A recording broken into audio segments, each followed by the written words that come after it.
When is Skynet? I don't know. Does Charlie know? Always 9 p.m. Saturday on 146.88. Duh.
This is N5BB. I'll be back in 5 minutes to start Skynet. If you need to use the repeater, please do so within the next 5 minutes. N5BB.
Mr. Chairman, I need to make myself very clear.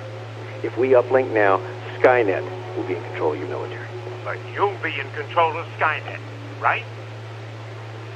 That is correct, sir. Skynet.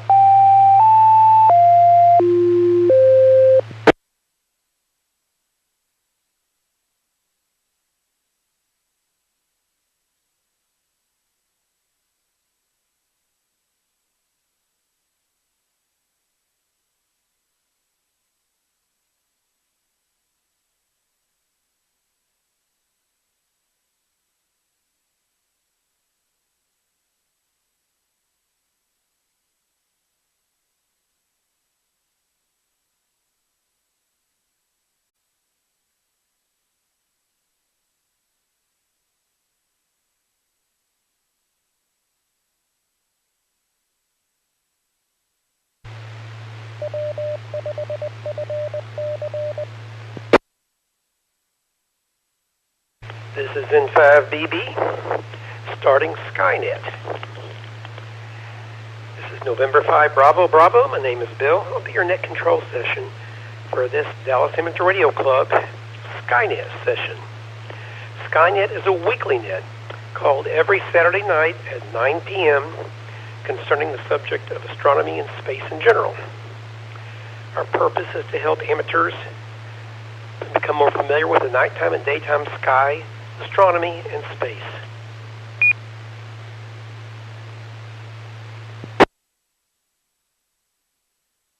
The net is open for all amateurs interested in this topic, and we encourage your participation, comments, and suggestions for this net.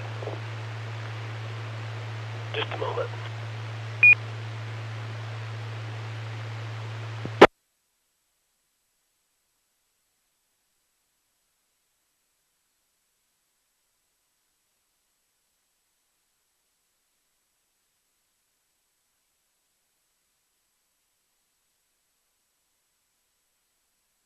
Stations with priority or emergency traffic may enter the net at any time using a phone sign break and your call sign.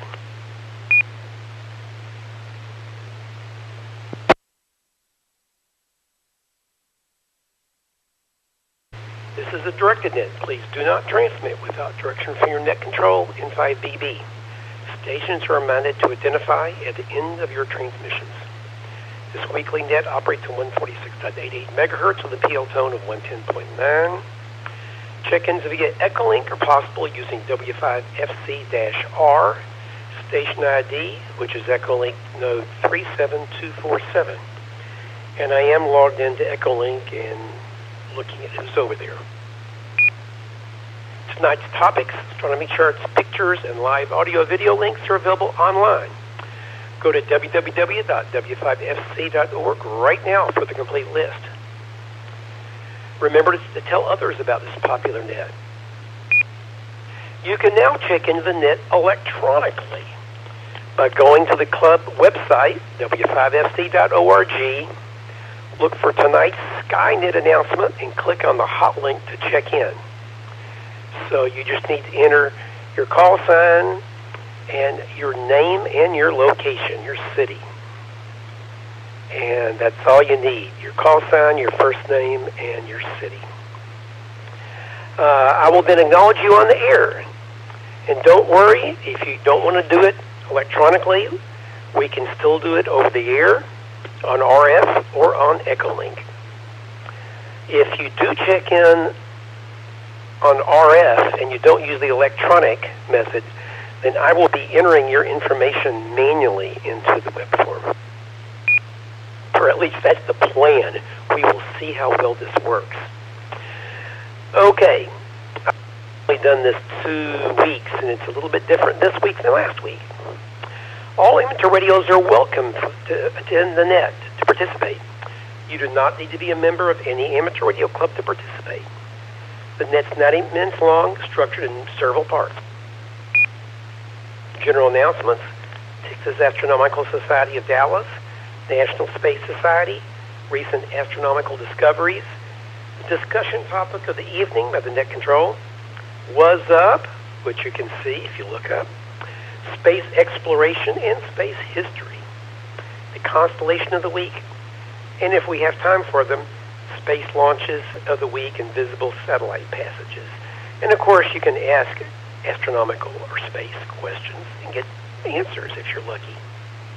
All amateurs licensed to transmit this frequency are invited to check in. So currently I have the following people are checked in. Tom, KE5ICX, myself, N5BB, Randy, KE5JIT, Brenda, WB5OZL, and Tony with his birds, NT5TM. Please remember to go to w5fc.org and check in over there.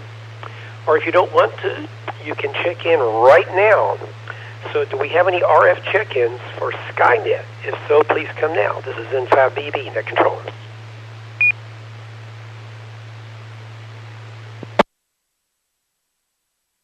This is Whiskey Bravo number 4, Mike Foxtrot, India, WV4MFI, Ted Dallas, low power.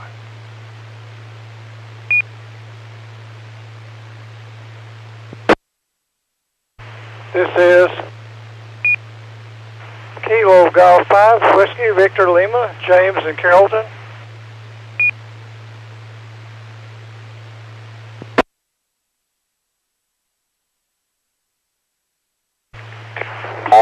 Charlie Papa Echo, Keene, Texas. Okay, hold on just a moment. Hang on.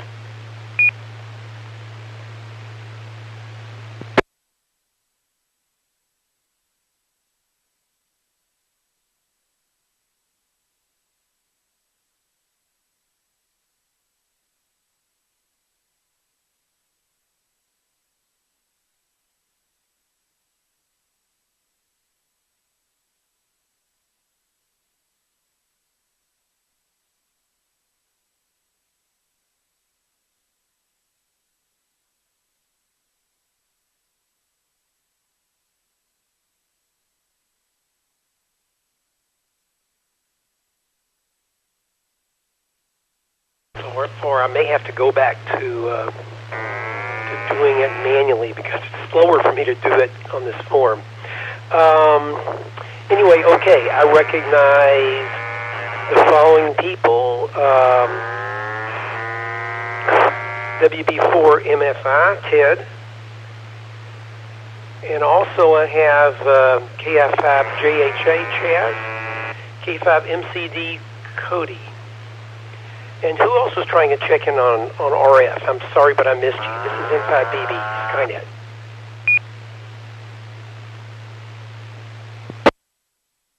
Kilo 5, Charlie Papa.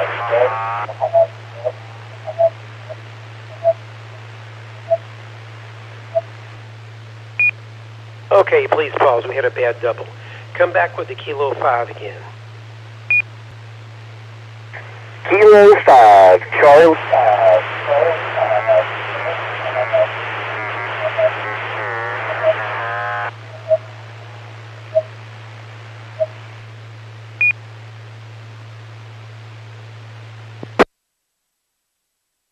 Okay, this isn't going to work. There's a station starting with Kilo 5. Please wait 5 seconds after I stop and then transmit.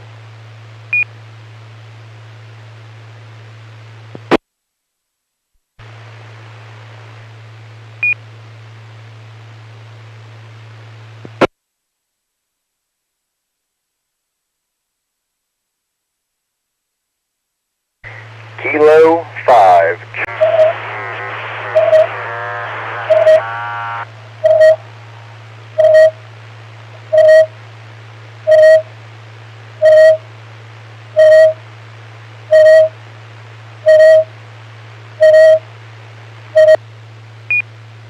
Okay, we're going to have some major difficulty here. The Kilo 5 station, please wait. Does anybody else want to try checking on RF? This is N5BB, Skynet.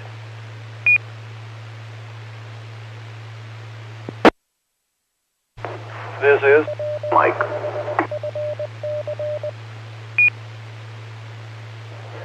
This is Whiskey 5, Golf, Uniform, Sierra, Gus, for Northeast Dallas. Kilo, Foxtrot 5, Zulu, Bravo, Lima, Bill, Farmers Branch. This is Alpha Alpha 5, Alpha Hotel, Robert Richardson. This is Whiskey 5, Bacon, Lettuce, Tomato, W5BLT, Bill in Garland.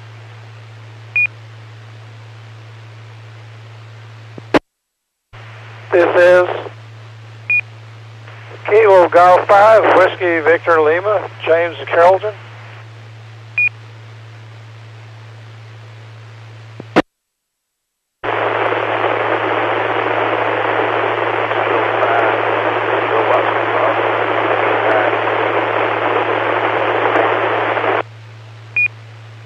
Okay, please stop. The last station is too weak. So with the last station that tried checking, so I got KG5WVL, we got you, James. We got W5BLT, Bill. We got AA5AH, Robert. KF5ZBL, Bill. W5GUS, Gus. KF5MCD.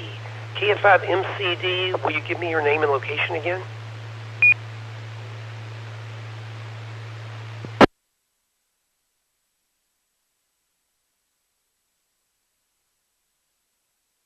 Or was it W5MCD? Some station ending in MCD.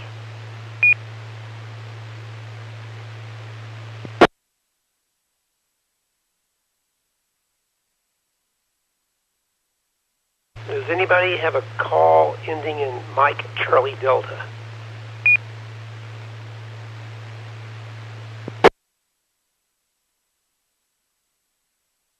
Relay? Yes, go ahead, Tony. I can't remember his full call, but in the traffic net, that's usually Cody in Dallas, C-O-D-Y, Cody in Dallas, NT5TM. Yes, but I can't remember the whole call sign. Kilo 5 MCD.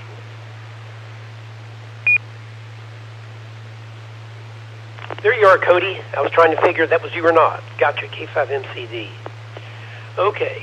I also have AG5PM, who should be Rich. And who else? K5KTX, Kelly.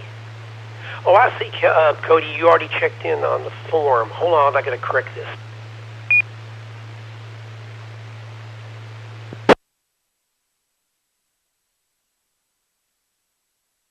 The trouble is, if I try checking in on RF and you checked in on the form, I get double here. Okay, let's see. I think I've caught up now. Do we have any other RF check-ins I haven't acknowledged yet? This is N5BB, Skynet.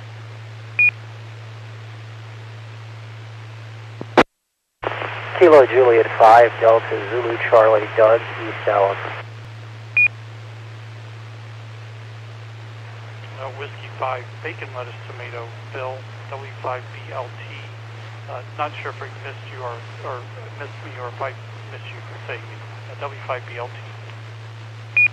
Yeah, let's pause there. Bill, W5BLT, I got you. Doug, KF5DZC. Delta Zulu Charlie. Did I get that right, Doug?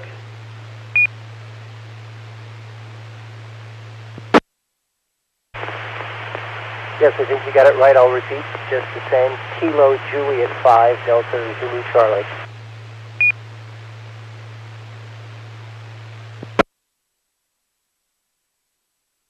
Got it this time. Kilo Juliet 5, Delta Zulu Charlie. And you're in Dallas, is that right, Doug?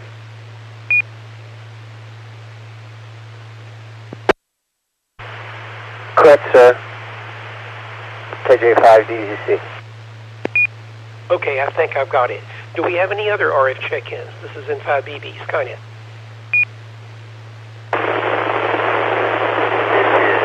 Kilo 5, Kilo Oscar Bravo, K5, KOB, Philip, Goodwill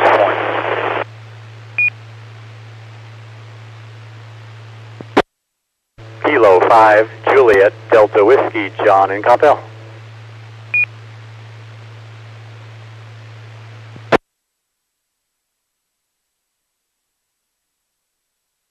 Okay, I recognize Philip. K5 KOB. Philip, you're extremely weak, but I got you that time. And John, K5 JDW. Do we have anybody else wanting to check in via RF to Skynet? This is N5BB, net control.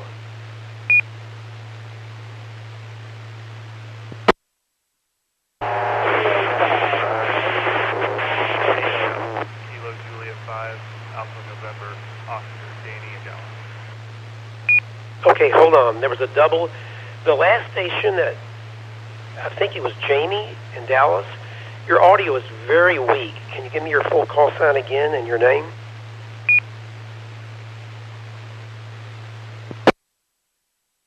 Kilo Juliet 5, Alpha November, Oscar, Danny, and Dallas.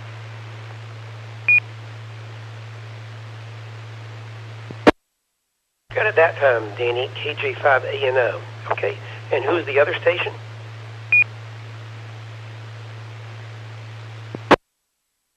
Kilo 5 Charlie Papa Echo. K5CPE. Very good. Your name and location, please.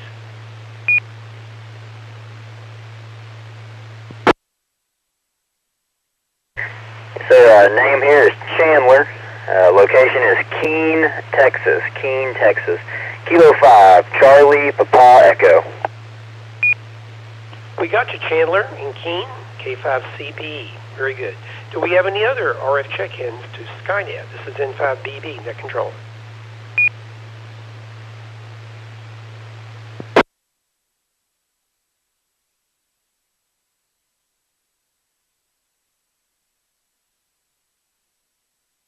Okay. Oh boy.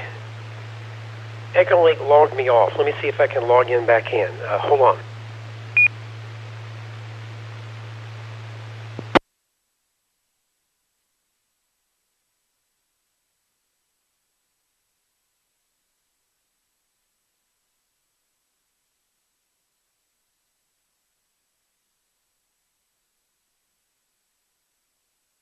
Echolink, I say N5LIG.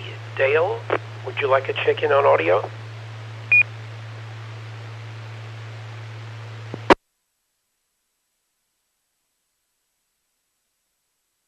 This is November 5 Lima India Golf. Dale on Echolink, currently in Little Elm, on my way to Dallas, local. Thank you.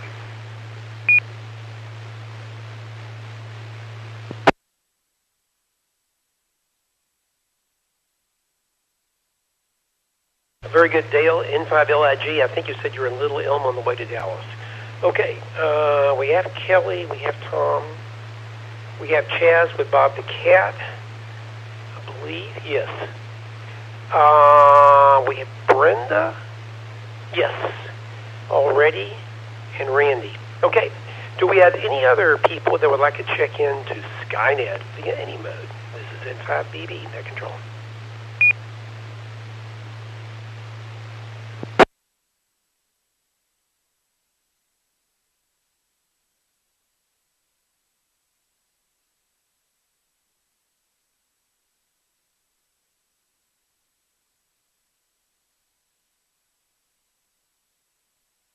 Okay, I also see Clay, N5OF. Hey Clay, do you want to log in or check in via audio?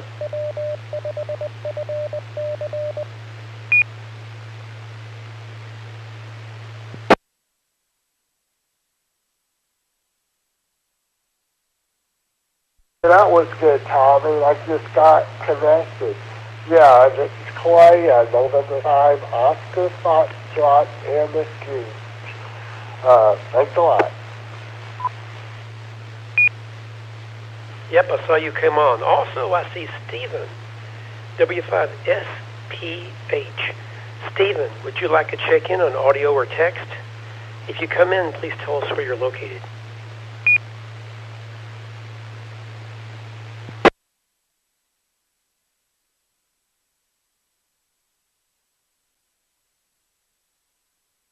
Hello, everybody. This is Stephen, SPH, located in Gulfport, Mississippi.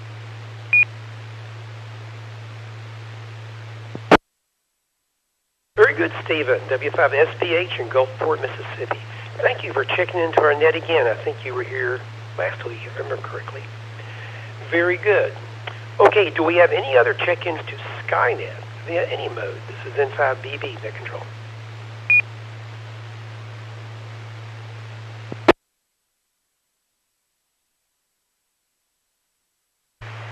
Whiskey 5, Papa Uniform Golf.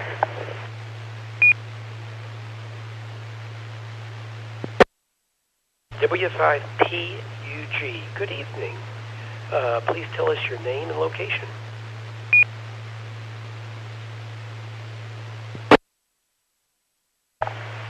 Good evening, everybody on the net. This is Hannah, Hotel Alpha, November Alpha Hotel in Keene, Texas.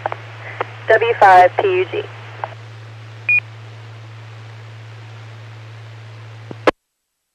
Okay, Hannah, was the last letter of your call G as in golf or C as in Charlie?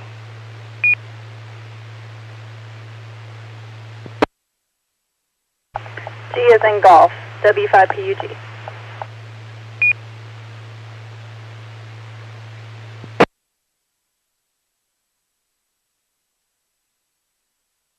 Very good. I have you correct, Hannah. W5PUG. Okay, do we have anybody else that would like to check in? This is N5BB, Skynet, net control. Hill Golf Uniform, Bob Mesquite.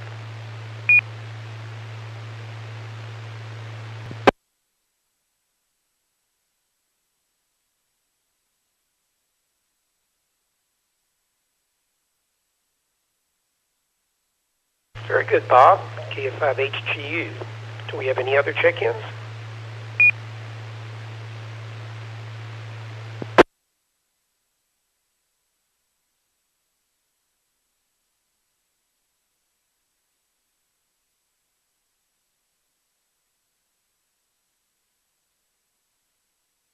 Okay.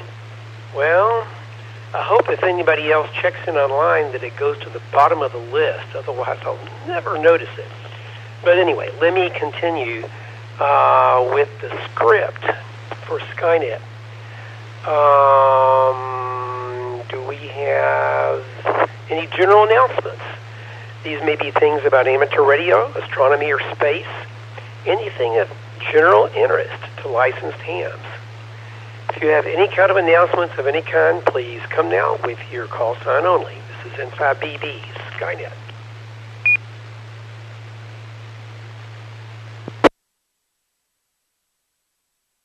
November Tango 5, Tango Mike.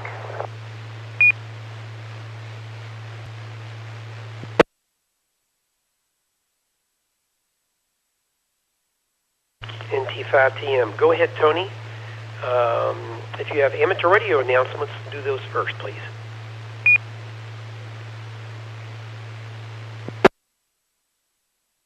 Well, I really only have amateur radio announcements for this net. It's it's been a pretty difficult day over here, but there's a lot of good amateur radio stuff we can console ourselves with. For example, this is not the last net of the night. Many of us might think it's... But no, we're not done. We'll be talking about the movie Cosmos, War of the Planets from 1977 tonight at about 10:30 or 10:35 p.m. right here on this repeater.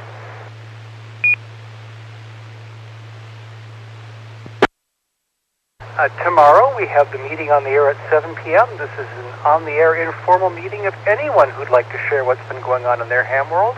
Again, tomorrow at 1900 or 7 p.m. The Races Trading Net comes up tomorrow at 8. Only Races appointees can check in, but everyone is welcome to listen to the trading. The first helping of ham fixins will be coming up this Monday at 7.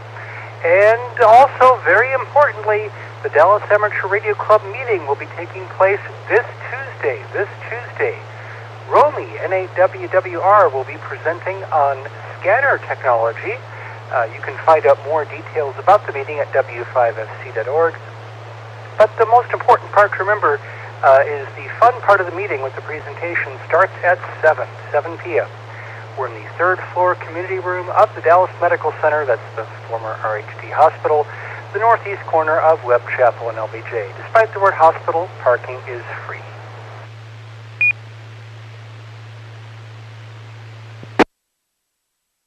And last but not least, if you want to get out of the house tomorrow despite the heat, the White Rock Lake Amateur Radio Club is sponsoring a big, huge multi-band fox hunt with foxes on several bands from 80 meters through 440, 70 centimeters. More details at wa5wrl.org. And that's actually all I had for the evening, NT5TM. Okay, very good. Club meeting, Dallas Amateur Radio Club meeting coming up on Tuesday evening. Don't forget it. Does anybody have any comments or questions about Tony's news items? This is N5BB, Net Control.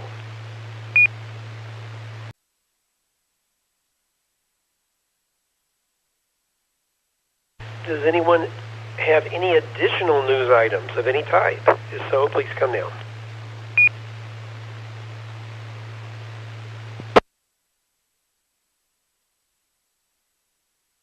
Do we have any additional check-ins? I see Kirk, N3KDP. Kirk, do you want to check in on voice?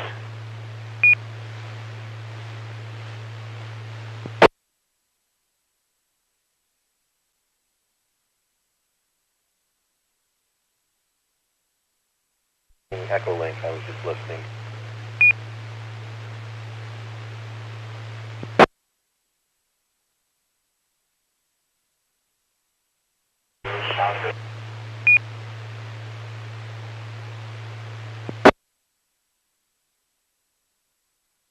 Very good, Kirk. I have you here. Does anybody else want to check into Skynet? This is N5BB Net Control.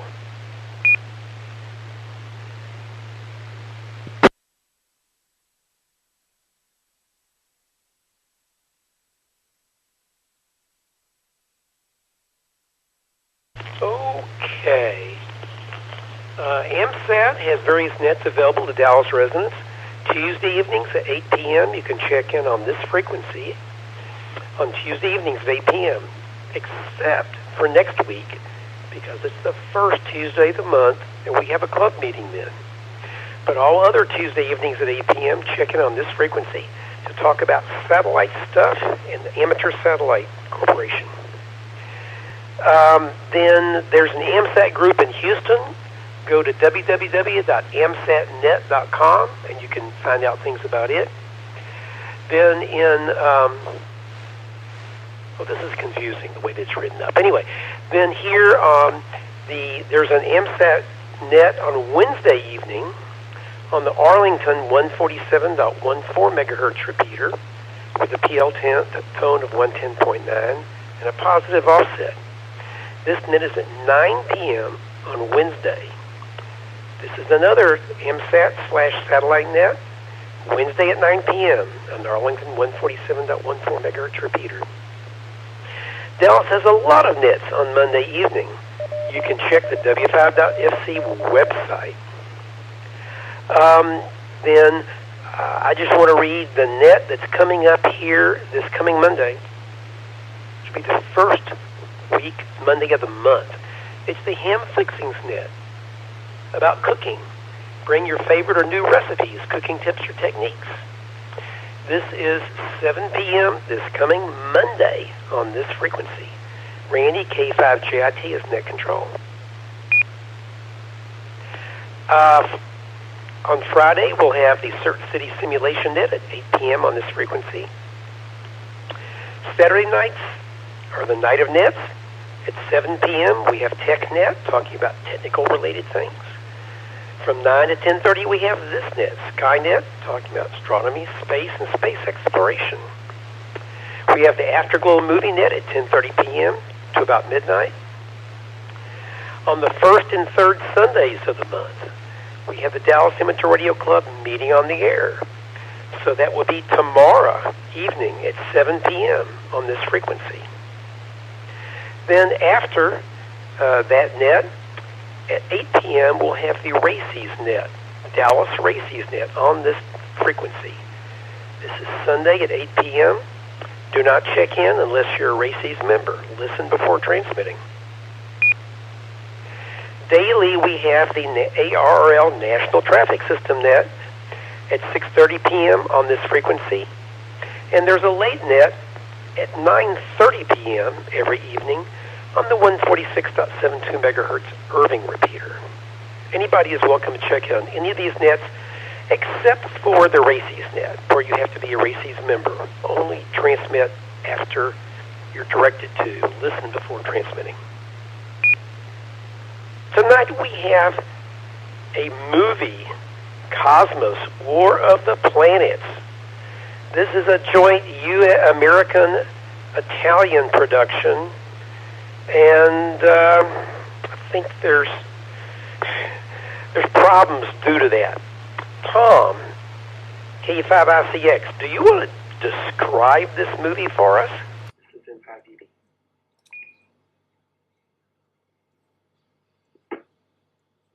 Well, hello, Bill. This is KE5ICX. Description defies describing. But at any rate, here it is. Cosmos, War of the Planets from 1977. The MK-31 spacecraft was on a routine mission to repair an automated satellite, and the crew drew lots to determine who would service the thing. The spacesuits had gotten a "don't bother wearing this, you'll die a horrible death" rating from Underwriters Laboratories, so no one wanted to head out into the vacuum of space only to experience exactly the same thing, a vacuum inside their spacesuit. Needless to say, one astronaut barely makes it back to the spaceship alive wearing this jumpsuit spacesuit. Later that day, the MK-31 is summoned to forcibly remove a couple of alien flying saucers double-parked around a questionable planet. Apparently, space isn't big enough for the MK-31 crew and a paltry flying saucer fleet of 2 underpowered intergalactic spacecraft. The saucers attack first, causing the MK-31 to spin wildly, crashing onto the planet below. And then other stuff happens that doesn't make any sense to the viewing public. Let's go out to the lobby and get ourselves a drink. Yep, yet another fine film, this time from 1977, an era which should know better than put out something even the 1950s or 60s would even dare produce and show audiences. Join us for Cosmos, War of the Planets from 1977, tonight at 10:30 p.m. That's it, Bill. Back to you, KE5ICX. Well, thank you, Tom. I took a bunch of notes. Just letting you know, when I take a bunch of notes, it's not because they're good points in the movie. Oh boy, I took a bunch of notes. Okay, do we have any additional check-ins to Skynet? If so, please come now. This is Inside BB.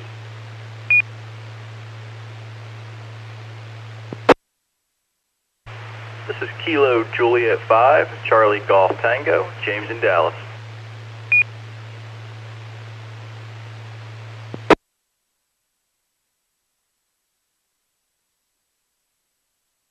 Okay, please confirm, James. KJ5CGT, Charlie Golf Tango, is that correct? That is correct. Kilo Juliet 5, Charlie Golf Tango.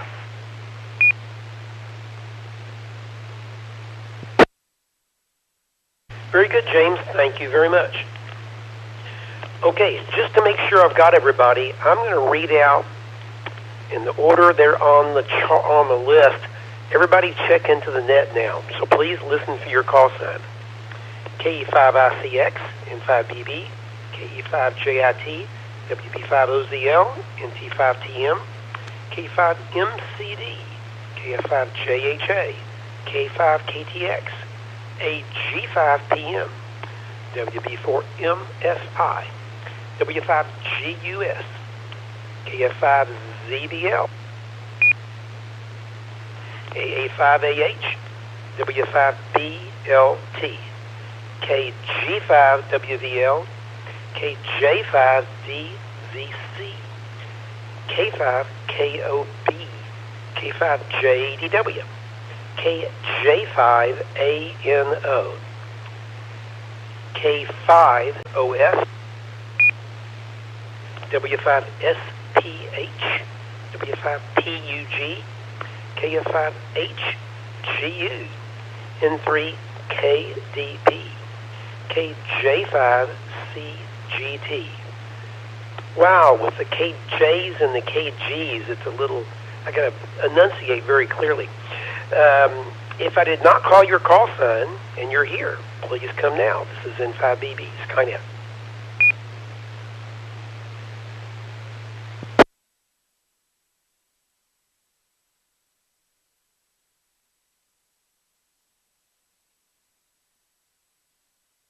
Okay, over on Echolink, Chaz said he had Echo, but it's gone now. But Brenda's having that problem. Hopefully she can get it fixed. Okay, next.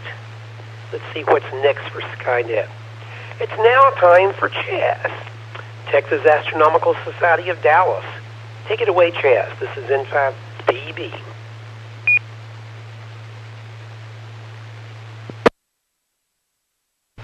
Why, thank you, Bill. This is KF5JHH Chaz and Bob the Cat. Oh, and I want to say hi to Bob. I haven't heard him on Skynet for a long time. HGU, yes. Okay, Slide Master Slide number 1. The next Texas Astronomical Society of Dallas Club meeting will be held on Friday, August the 23rd. The meeting will be held at 7:30 p.m. in person at the University of Texas at Dallas, and we'll also have a Zoom component as well. Now, I'm not sure about the program or the presentation topic, so we'll skip that for the moment. Saturday night public observing sessions continue. Skynet was picked to be on Saturday nights, so there could be an opportunity for live reports from the Texas Astronomical Society of Dallas public observing sessions. On the first Saturday of the month, the stargazing is held at Fairview. Is there a person at Fairview that would like to make a report? If there is, please come now with your call sign.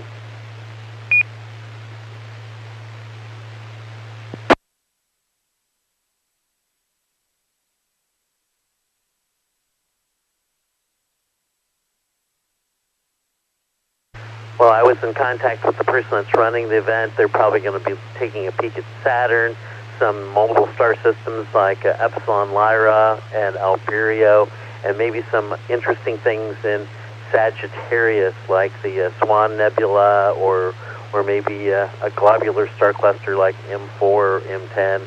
There's a lot of things you can see in the sky right now. So, okay. You can check the Texas Astronomical Society website, texasastro.org, for up-to-date information and details about meetings and public observing sessions. And this is KF5, JHA Chaz, and Bob the Cat. Back to you, Bill, N5BB.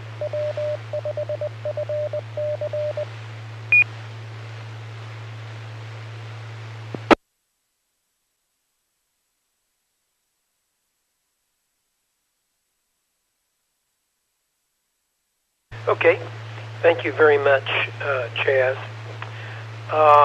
Next, do we have any additional questions? Any questions? Any comments? Or any check-ins? This is N5BB, Skynet, Net Control.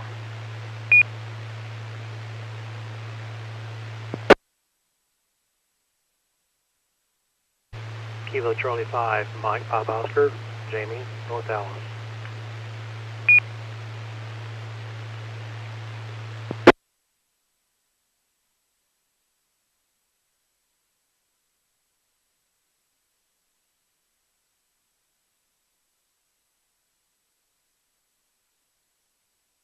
Very good. I recognize KC5MPO. Jamie, do we have anybody else?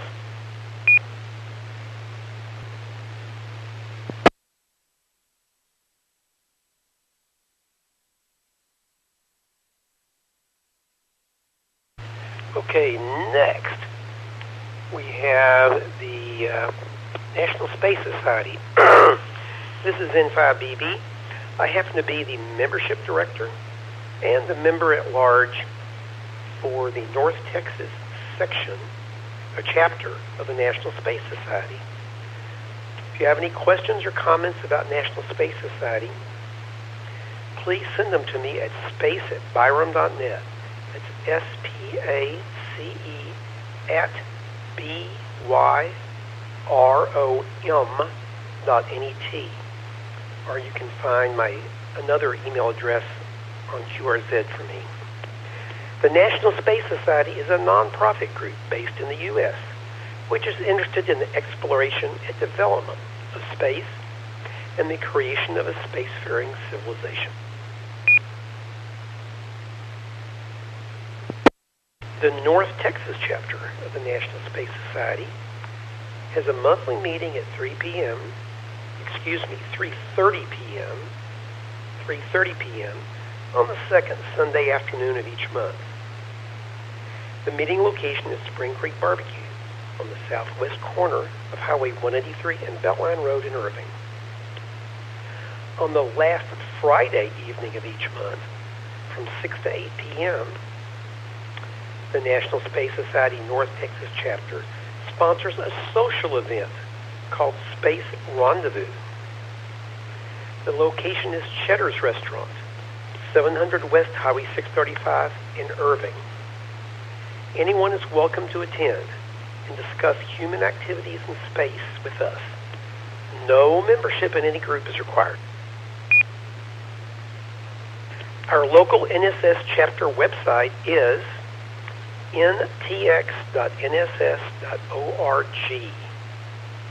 Our group also has an active Facebook page. Search on Facebook for National Space Society of North Texas. Our last public event locally was Space Day at the Fort Worth Museum of Science and History last week on Saturday, July 27th. Our next chapter meeting will be on Sunday, August the 11th. We are not sure about the subject of our August presentation at this time. Please contact me, Bill Byram, N5BB, with any questions about the National Space Society. Do we have any questions, comments, or check-ins? This is N5BB, Skynet.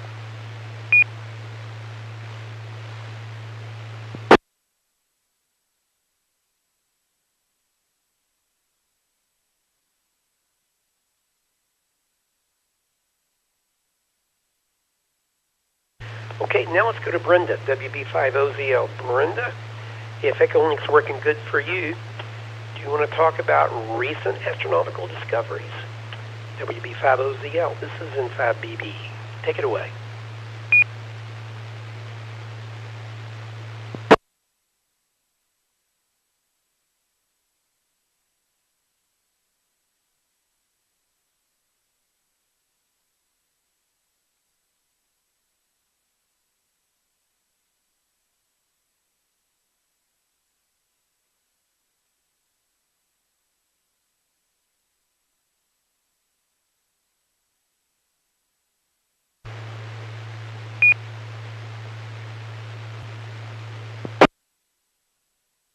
Oh my, Tom, Brenda's transmitting on Echolink, but it's not coming out the repeater.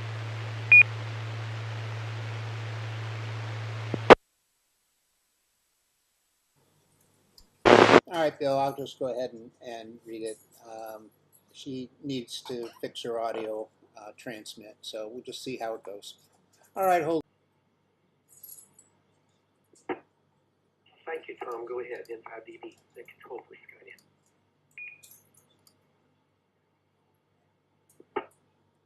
Give me a second to clear away all the ads. They love ads on their website. This is from Science Daily. So here we go.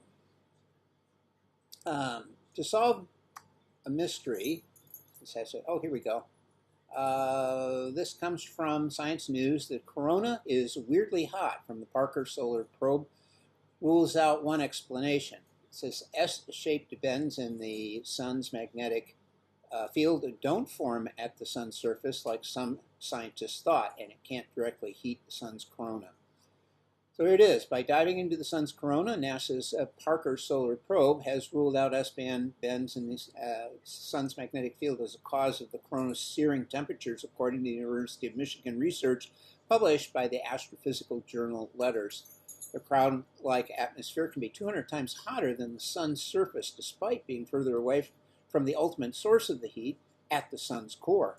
How the corona's heat seemingly defies physics has stumped scientists for decades, yet it allows the sun's hot soup of charged particles, or plasma, to move fast enough to escape the sun's gravitational pull and engulf our solar system as the solar wind.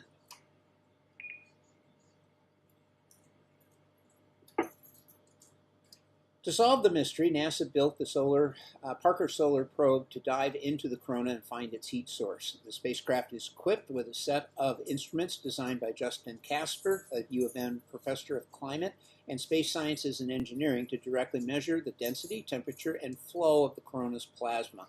When it first approached the sun, the probe detected hundreds of S-shaped bends in the sun's magnetic field, named switchbacks in reference to how they briefly reverse the direction of the magnetic field, along with thousands of shallower bends. To some scientists, the switchbacks seem like promising sources of heat in the corona and solar wind. Their severe S-shaped bend stored a lot of magnetic energy, which is really likely released in the surrounding plasma as the switchbacks traveled through space and eventually straightened out. That energy has to go somewhere, and it could be contributing to heating the corona and accelerating solar wind. Majati Tafti of UNM, Assistant Research Scientist of Climate and Space Sciences and Engineering and corresponding author of the study. But to heat the corona, switchbacks need to move through it, so learning where switchbacks form is critical to understanding their influence on the corona's temperature. After poring over the data of the Parker Solar Probe, the first 14 laps around the sun, the research team discovered that while the S-bends are common in the solar wind near the sun, they are absent inside the corona. Scientists still can't agree on what causes switchbacks. Some think that the magnetic field is bent by turbulence in the solar wind beyond the corona. Others think the switchbacks start their journey at the surface of the sun when churning magnetic field lines and loops explosively collide and combine into bent shapes. The study's results rule out the latter hypothesis. Switchbacks were formed by colliding magnetic fields at the surface of the sun. They ought to be even more common inside the corona. However, Tafti thinks magnetic collisions could still play some indirect role in the origins of switchbacks and the heating of the corona.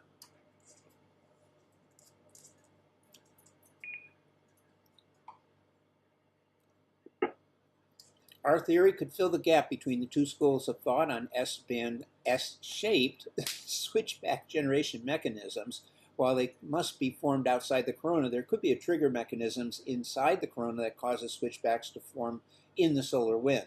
When magnetic fields collide at the sun's surface, they vibrate like plucked guitar strings and send waves along the magnetic fields into space.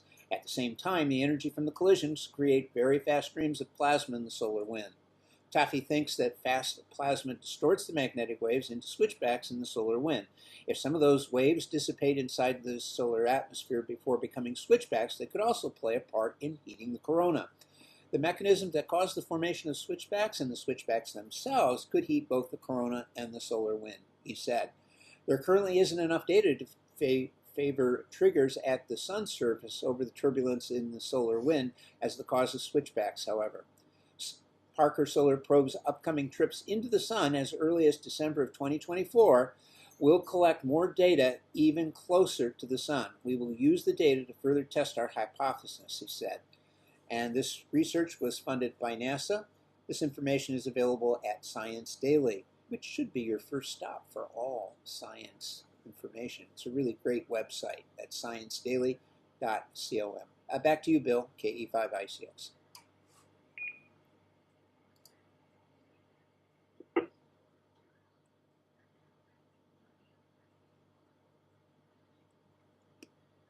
Okay, do we have any questions or comments? This has been 5BB Skynet.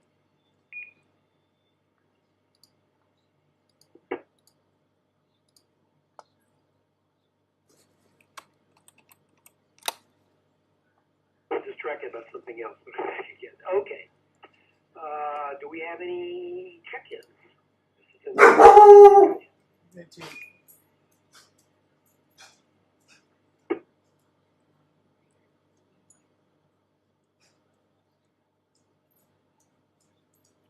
Okay, very good. We have reordered the Skynet this evening, and now we're going to talk about the Topic of the evening.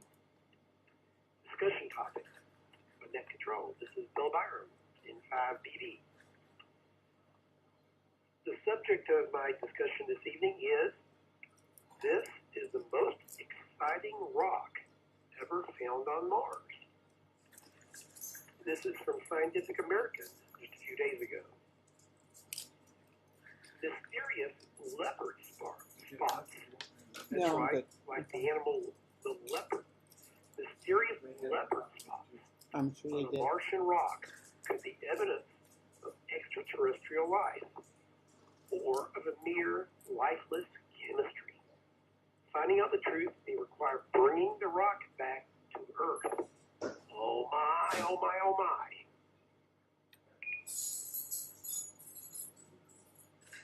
In a dry river valley on Mars, NASA's Perseverance rover may at last have found its reason for being, evidence of ancient alien life, and with it, a lifeline for the space agency's grand total plan to bring red planet materials to Earth. This potentially cosmos-quaking evidence, oh man, what a phrase. This potentially cosmos-quaking evidence may look like merely a humble rock, but it's unlike any other seen before on Mars. It was dubbed Chayava Falls after a feature of that name in Earth's own Grand Canyon. This rock appears to be a coffee table-sized, arrowhead-shaped outcropping of mudstone. But its most notable visual features are its reddish and whitish stripes. The former are speckled with dark-rimmed, light-colored splotches resembling a leopard's spots. The red color likely comes from the iron material hematite, the Perseverance team says. The rover's studies have revealed the whitish striations to be veins of water-deposited calcium sulfate. And they show that the dark rims of the curious leopard spots contain molecules of iron phosphate. This is a potential food for hungry subsurface microbes. This is in 5BB, Skynet.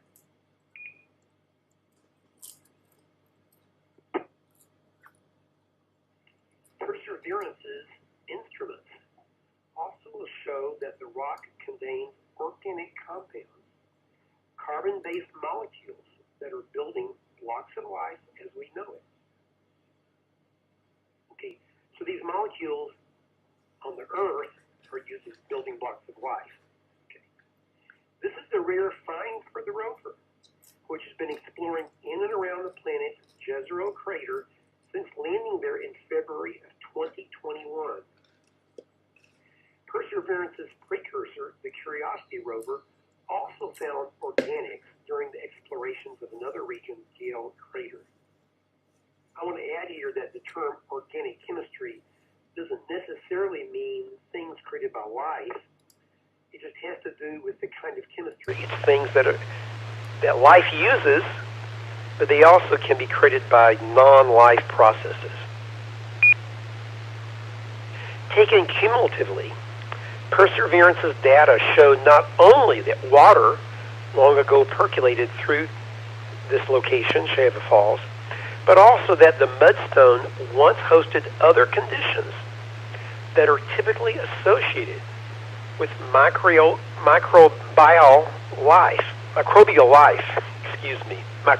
life.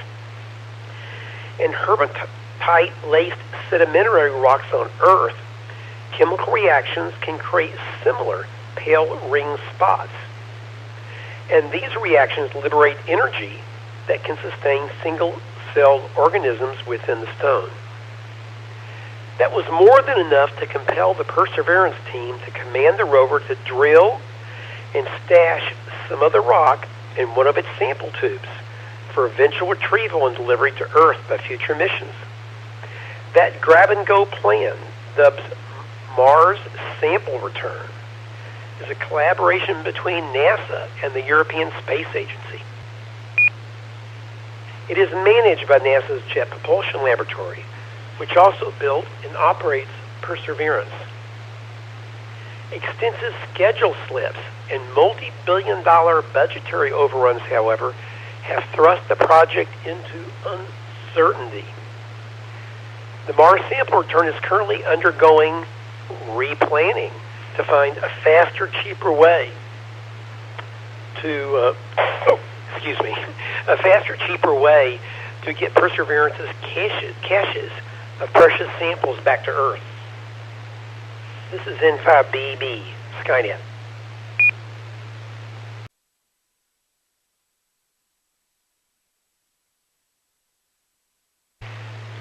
Shieva Falls is the most puzzling, complex, and potentially important rock yet investigated by Perseverance, said Ken Farley, Perseverance project scientist at the California Institute of Technology, in a July 25th NASA statement announcing the find.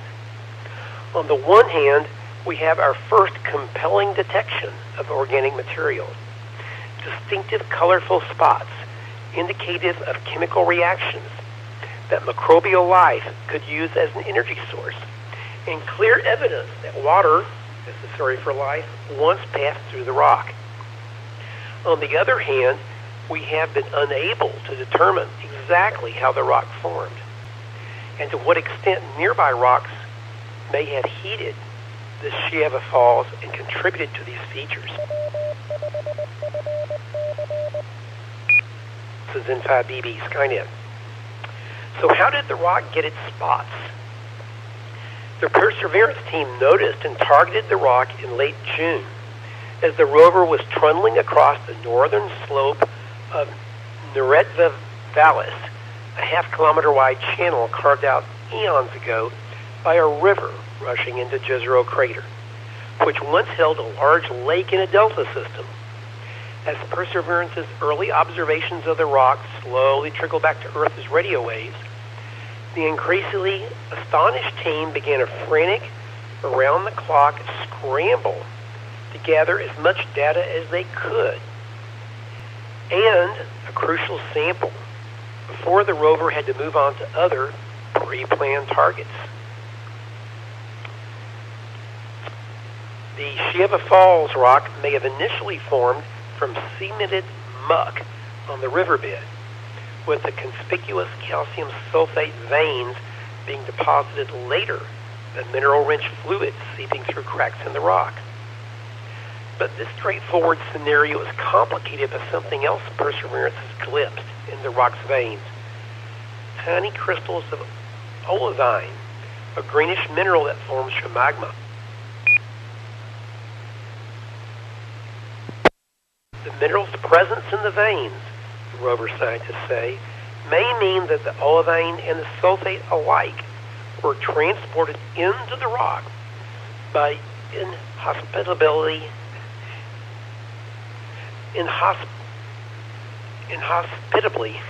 hot flows of water, very hot flows of water, and that the leopard spots were formed through entirely abiotic, high-temperature chemical reactions.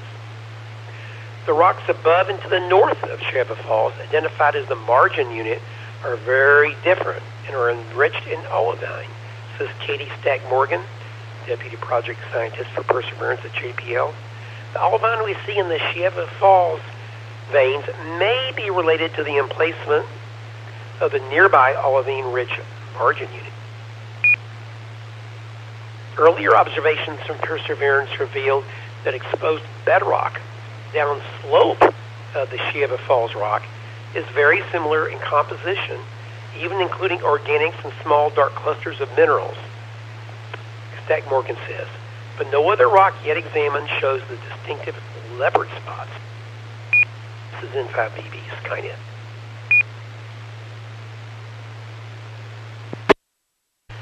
Despite these murky origins, Shieva Falls spots unquestionably bear uncanny resemblance to structures that, when found in rocks from Earth's depths, are usually considered signs of life, so-called biosignatures.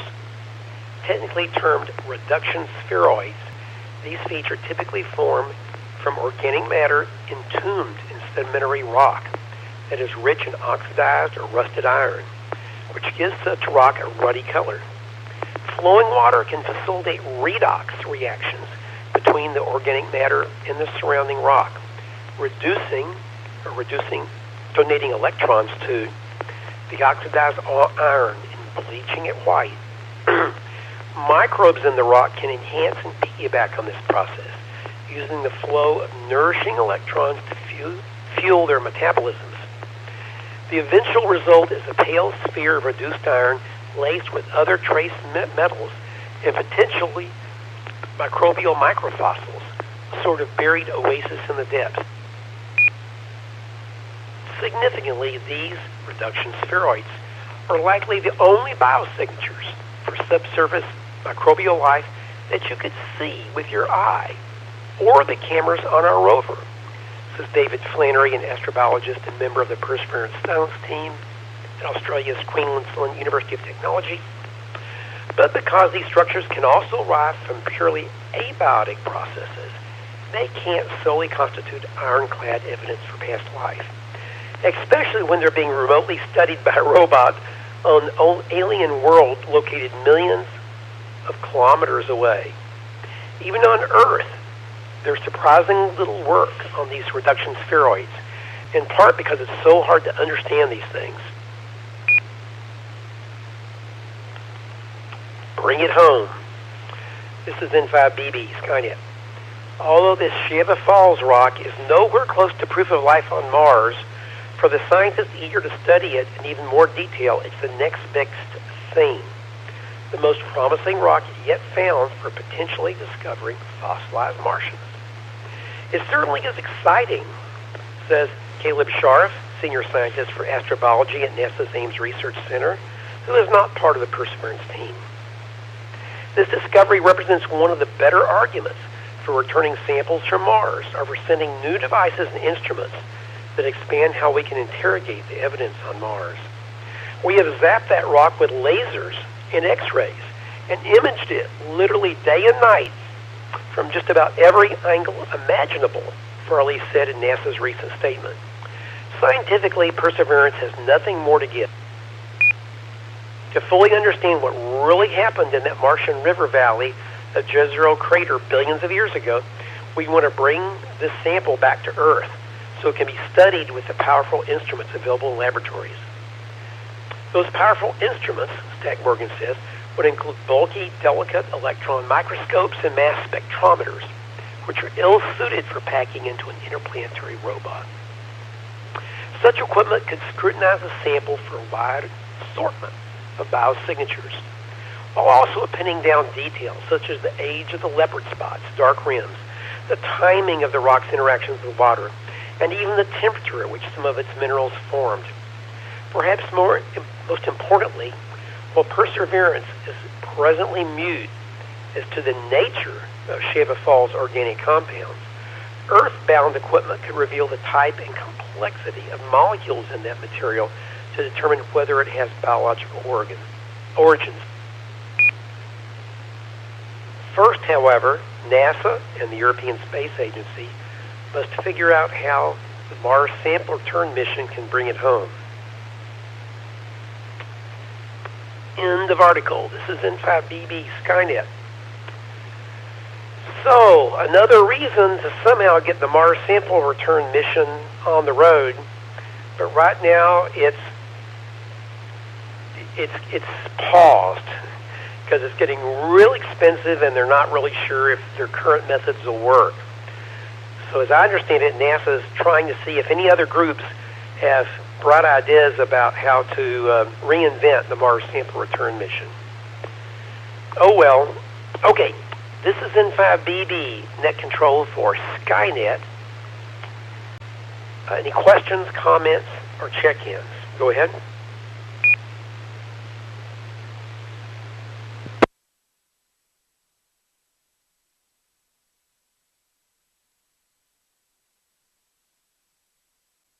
The herd. Chaz, what's up? KF5JHA. This is N5BB Skynet.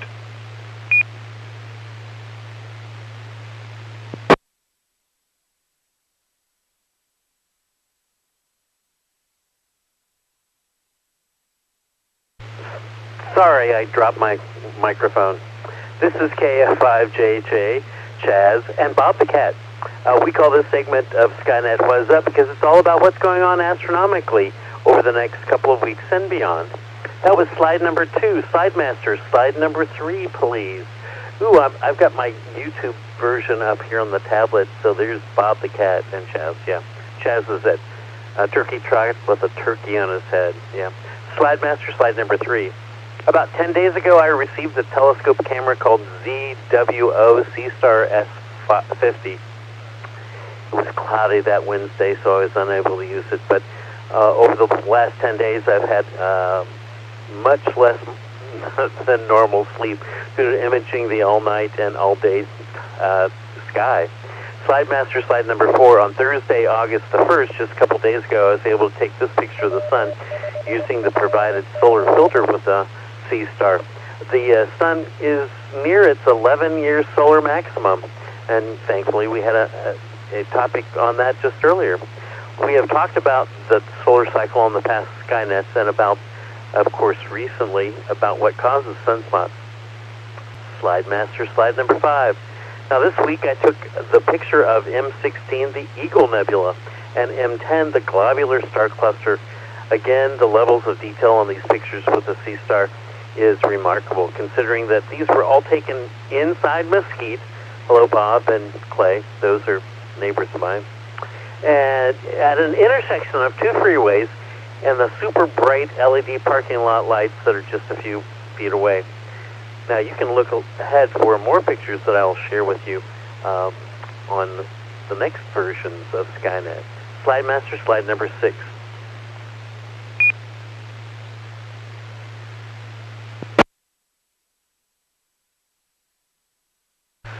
On July the 27th, the moon was at its 3rd quarter phase, so the current phase of the moon is a waning crescent. In fact, the moon will be new tomorrow on August the 4th, just in a few hours. On August the 9th, the moon is at apogee, which is the point in the moon's orbit that is furthest from the Earth at a distance of 405,297 kilometers. On August the 12th is the 1st quarter phase of the moon. On August the 19th, the moon is full. On August the 21st, the moon is at perigee, which is the point in the moon's orbit that is closest to the Earth at a distance of 360,196 kilometers. Slide Master, slide number 7. On August the 5th, in the western evening sky, that's just in a couple of days, isn't it? There's going to be conjunction of the moon and the planet Venus and the bright star Regulus. Now, you'll probably need a pair of binoculars because it'll be in strong twilight to see these things. On Slide Master, slide number 8. On August the 7th, in the western evening sky, you can observe the conjunction of the moon and the minor planet Juno. Once again, you'll need a pair of binoculars or even a telescope in order to see Juno. Slide Master, slide number 9, please.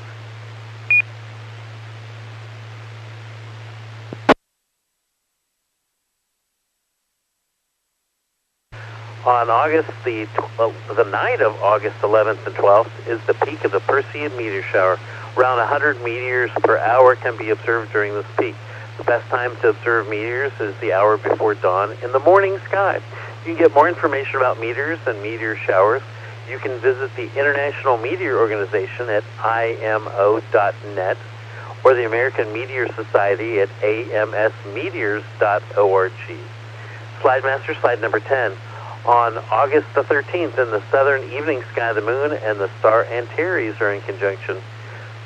Slide Master, slide number 11. On August the 15th, there's a conjunction of Mars and Jupiter in the morning sky. They are less than a half a degree apart away from each other. This will be great. You can use a pair of binoculars and see both of them in the same field of view. In fact, many telescopes, you'll see both planets in the same field of view through a telescope. Slide Master, slide number 12. On August the 15th, you can also observe the conjunction of the moon and Ceres in the southern evening sky. And this is KF5JJ, and this is Skynet. Slide Master, slide number 13.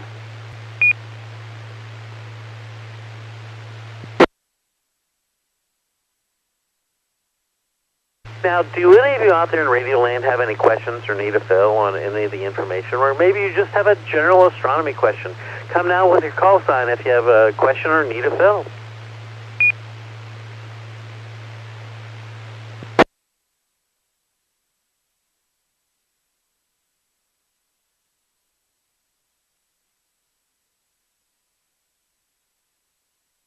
I have a question. Maybe I'd like to see if Brenda can transmit on Echolink. Go ahead, Brenda, see if you can.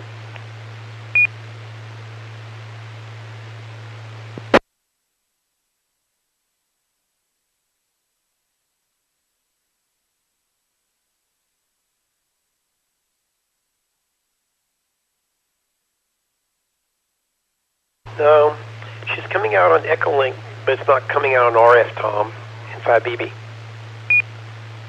Yeah, I saw that too. I'm sorry, Brenda. We heard you on Echolink, but not over the radio. Oh, well. All right, Slide Master, slide number 14. So as the moon waned last week, so do these words for this segment of Skynet. Stay safe, keep well, pray for our world. It's the only one where humans live.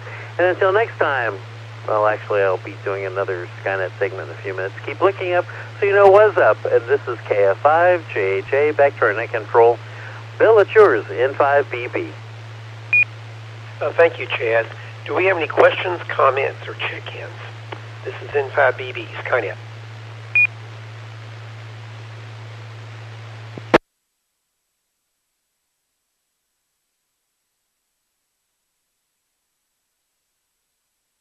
On Echolink, I see another station, K04WCX. Paul, do you want to check into our net on voice?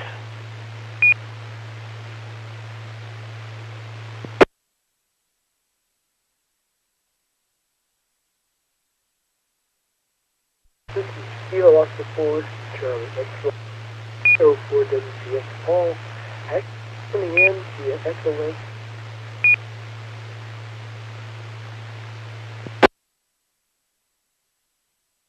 Okay, we're hearing you're breaking up. Can you tell us?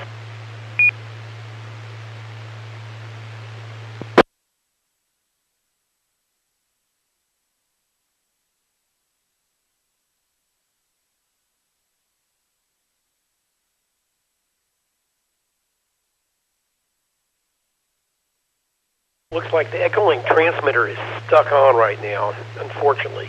Paul, we can tell you're there. We don't know what city you're in or state.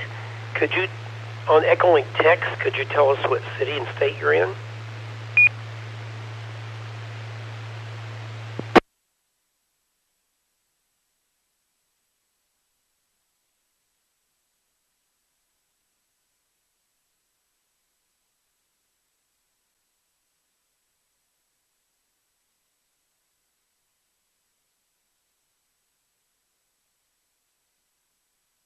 Well, Tom, it looks like, on my end, it looks like it's transmitting from Paul, so I don't know what's going on.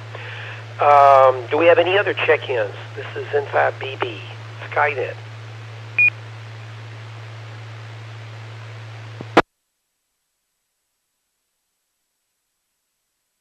Okay, Tom, K5ICX.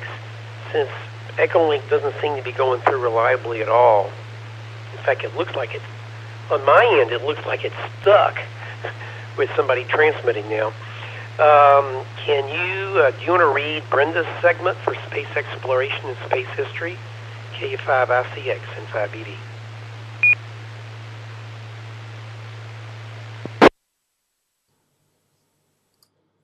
Yeah, I can do that, Bill.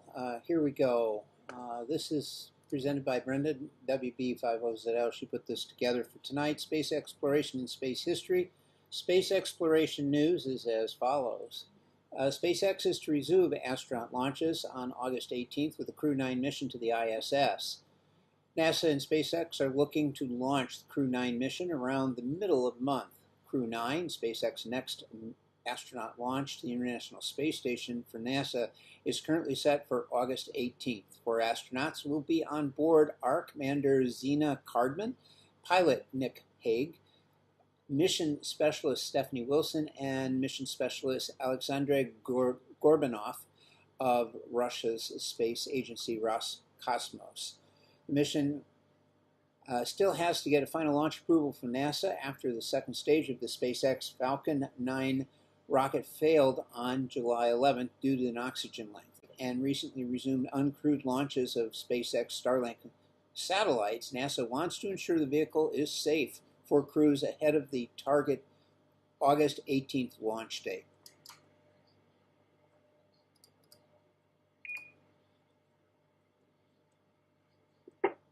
Next is, if we want to settle on other planets, we'll have to use genome editing to alter the human DNA. When considering human settlements on the moon, Mars, and further afield, much attention is given to travel times, food, and radiation risk. We'll undoubtedly face a harsh environment in deep space, and some thinkers have been pointing to genome editing as a way of ensuring that humans can tolerate the severe conditions as they venture further into the solar system. The potential application of gene editing for allowing us to travel farther are almost limitless. One of the most problematic hazards astronauts will encounter in deep space is a higher dosage radiation, which can cause havoc with many processes in the body and increase the longer-term risk of cancer. Perhaps using genome editing, we could insert genes into humans from plants and bacteria that are able to clean up radiation in the event of radioactive waste, spills, and nuclear fallout. It sounds like science fiction, but eminent thinkers such as Lord Reeves believes this is key to our advancement across the solar system.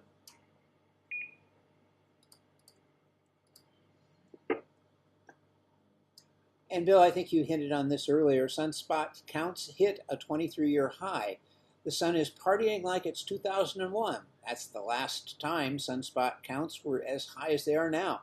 The monthly average sunspot number for July 2024 was 196.5, according to the Royal Observatory of Belgium's Solar Influences Data Analysis Center. The eclipses every month since December 2001, solar cycle 25, wasn't expected to be this strong.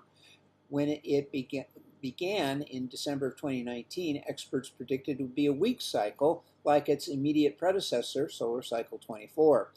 If that forecast had panned out, cycle 25 would have been one of the weakest solar cycles in a century. Instead, cycle 25 has shot past solar cycle 24 and may be on pace to rival some of the stronger cycles of the 20th century. Already in May 2024, we have experienced a century-class geomagnetic storm with auroras sighted in the South Pacific, Central America, and South Africa.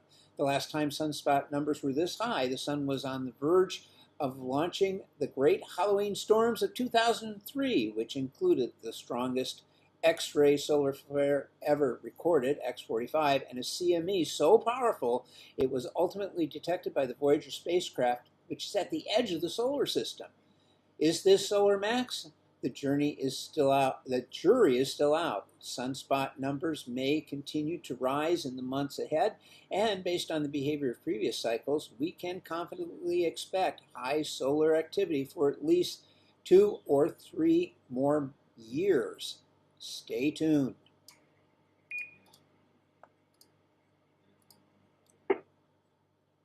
Next up are astronaut birthdays. We have Robert L. Behnken. He was born on July 28, 1970. Boy, am I old. He was on STS-123, 130, SPX DM2, and that would be a part of, and that's SpaceX DM2, by the way, I guess. It's just kind of the abbreviation they're using here, SpaceX DM2 mission.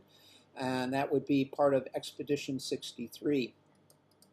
We have Scott Perzensky. He was born on July 28, 1971 as well. STS 66, 86, 95, 100, and 120. George Johnson, born on July 30th, 1954. He flew STS 25. Then we have on August 1st, Richard Okavi. He was born August 1st, 1946. He was on STS 51I, 26, 38, and 61. And then finally, Joan Higginbotham. She was born on August 3rd, 1964, and flew on STS 116.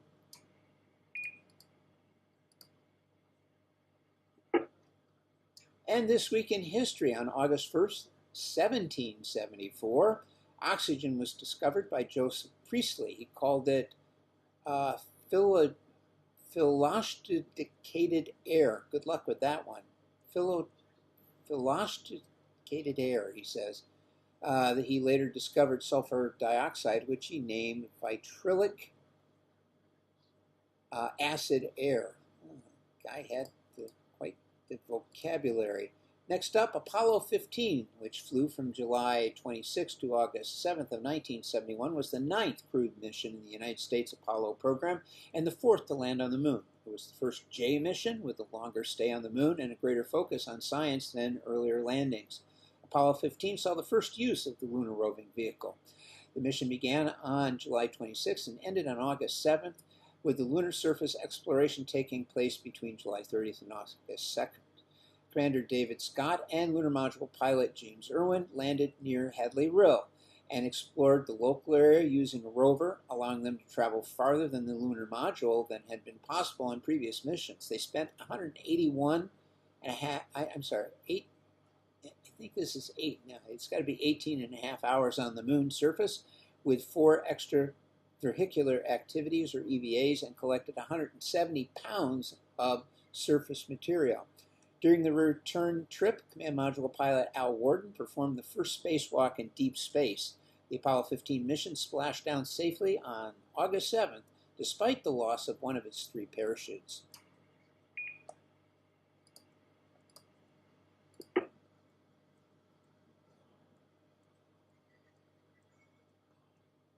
Next up was the launch of Messenger on August 3, 2004. Messenger was NASA's robotic space probe that orbited the planet Mercury between 2011 and 2015, studying Mercury's chemical composition, geology, and magnetic field. The name is an acronym for Mercury Surface, Space, Environment, Geochemistry, and Ranging, and a reference to the messenger god Mercury from Roman mythology. Messenger was launched aboard a Delta II rocket in August of 2004. Its path involved a complex series of flybys. The spacecraft flew by Earth once, Venus twice, and Mercury itself 3 times, allowing it to decelerate relative to Mercury's using minimal fuel. During its first flyby of Mercury in January of 2008, Messenger became the second mission after Mariner 10 in 1975 to reach Mercury. Messenger entered orbit around Mercury on March 18, 2011, becoming the first spacecraft to do so. It successfully completed its primary mission in 2012. Following 2 mission extensions, the spacecraft used the last of its maneuvering propellant to deorbit, impacting on the surface of Mercury on April 30, 2015. November 5, 2011, scientific results obtained by Messenger during its first 6 terrestrial months in Mercury's orbit were presented in a series of papers to the European Planetary Science Congress in Nantes, France. Among the discoveries presented were the unexpectedly high concentrations of magnesium and calcium found on Mercury's night side, and the fact that Mercury's magnetic field is offset to the far to the north of the planet's center.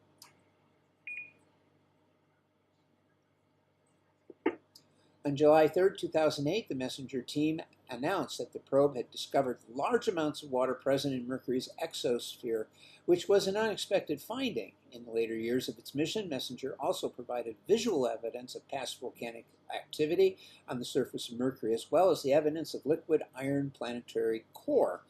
The probe also constructed the most detailed and accurate maps of Mercury to date, and furthermore discovered carbon-containing organic compounds and water ice inside permanently shadowed craters near the North Pole. And that's it, Bill. That's all from Brenda's presentation for this week. Back to you, KE5I6. Thank you, Tom. Now let's move back to Chaz. Chaz, give us Miss Carolyn's constellation of the week. KF5JHA. This is M5DD Skynet.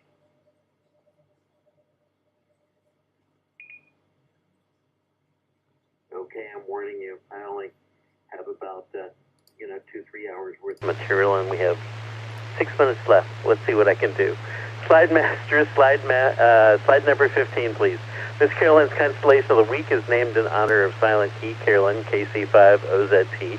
Carolyn contributed to Skynet each week, almost from its beginning in 2012 until May of 2019, with a detailed look at one particular constellation each week.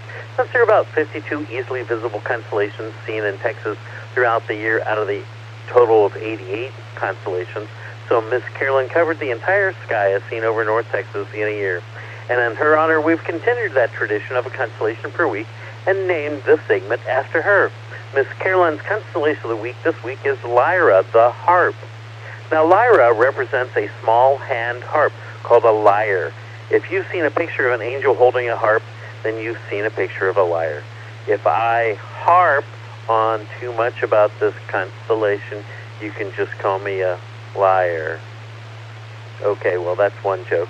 Slide Master, slide number 16. That's the most important part of this segment, the jokes of the week.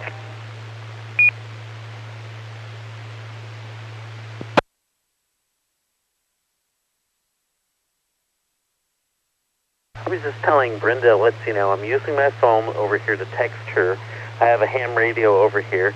I have a computer over here that I'm doing Echolink and also reading the script from. And then way over here, there's a tablet that has, oh, the video version. Okay. So why are harps elderly parents?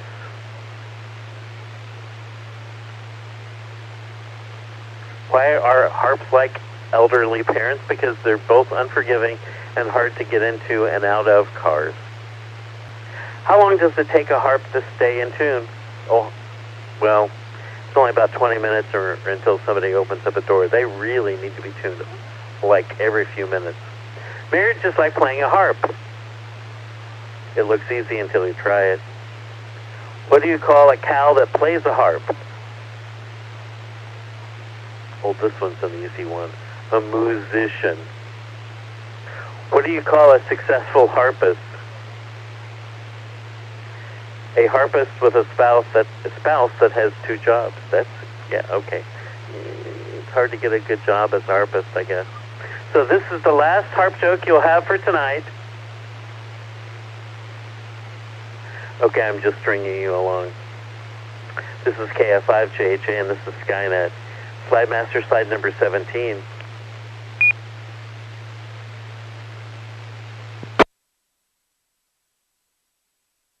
There are several interesting stars in Lyra, Vega being the fifth brightest star in the sky, and of course it was the star that the signal came from during the movie Contact. Other interesting stars in Lyra include Shalaka, Zeta Lyra, and Epsilon Lyra. Epsilon Lyra is the famous double-double star, which has actually two pairs of stars.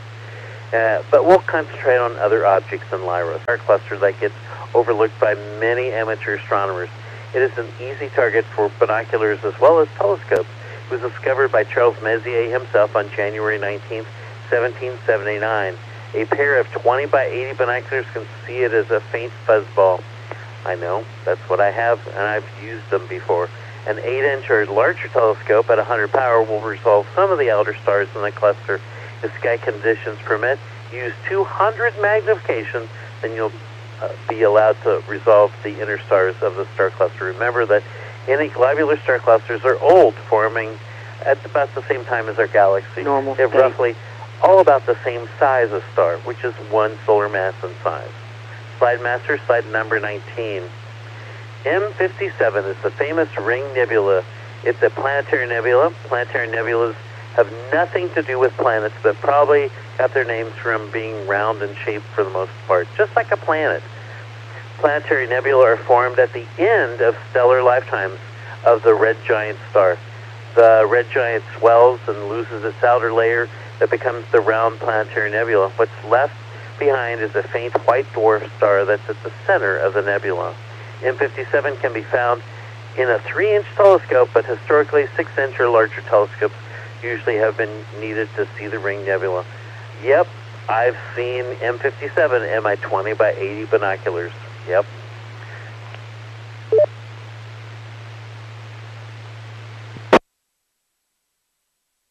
Looking at the time, we're skipping down to slide number 23. All my circuits are functioning perfectly. There are a few more Astronomical League observing program objects in the constellation of Lyra the Harp. I've just given you a sampling of some of those objects.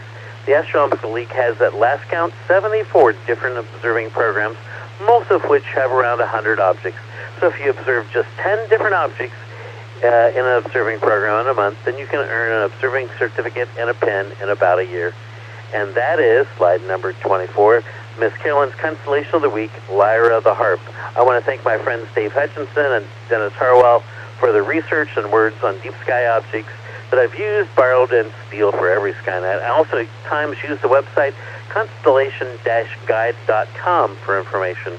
Now, next week we'll take a look at two, yes, it's going to be two, Scutum, the Shield, and Corona Ostrina, the Southern Crown. And this is KF5JHA, back to our net control, N5BB 73, everyone.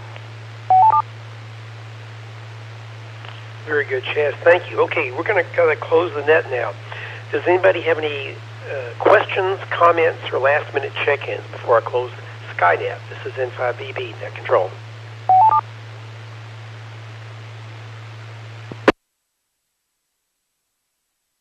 November Victor 5 Foxtrot, Virginia in Fort Worth.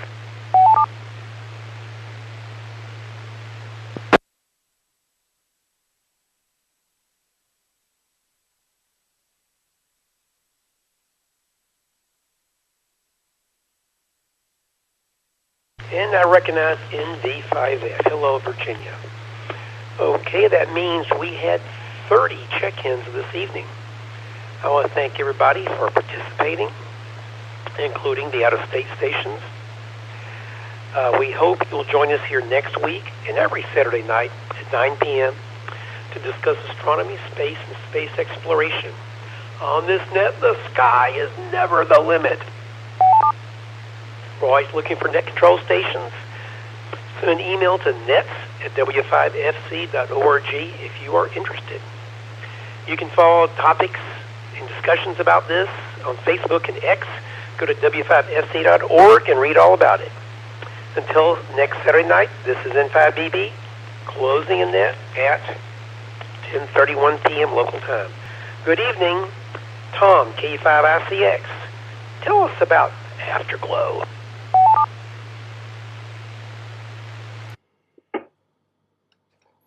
Yeah, I'll be happy to do so, Bill. We'll be back in about 5 minutes. 5 minutes. So go pop yourself some popcorn and come on back. We'll be talking about tonight's movie, which is Cosmos, The War of the Planets from 1978 or 7 or something. But that lots of red skull caps. Back in 5, KE5I6. Supposedly 1977. So this is like a decade after 2001: A Space Odyssey. I can't believe this movie was made. Anyway, N5BB. See you.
All right, well, 5 minutes are up, and it's now time for the Afterglow Movie Net, where we talk about dubious movies at very late at night. Tonight is no exception. We have a fine film, an Italian-American film, filmed in 1977. Italian science fiction film that was directed by Alfonso Brescia and stars John Richardson. I'll bet that's not his real name. I think there may be a sequel to this film. I'm not sure. I don't think you could torture me enough to make me watch the sequel to this film. This thing was something. Considering the fact that Star Wars came out the same year and 2001 had come out, back in 1968, that, 9 years later they had this, but they did, and they made it, and we watched it. For anybody who's interested, who might be listening, we do have an opportunity on Friday evenings there. We'll sit and watch the film together separately, meaning we get on and chat on Facebook about the film and watch it all together at 8 o'clock until the conclusion of the movie. It's a lot of fun, and we pick it apart, and then we write notes, and we pick it apart even more Saturday evening, which is now.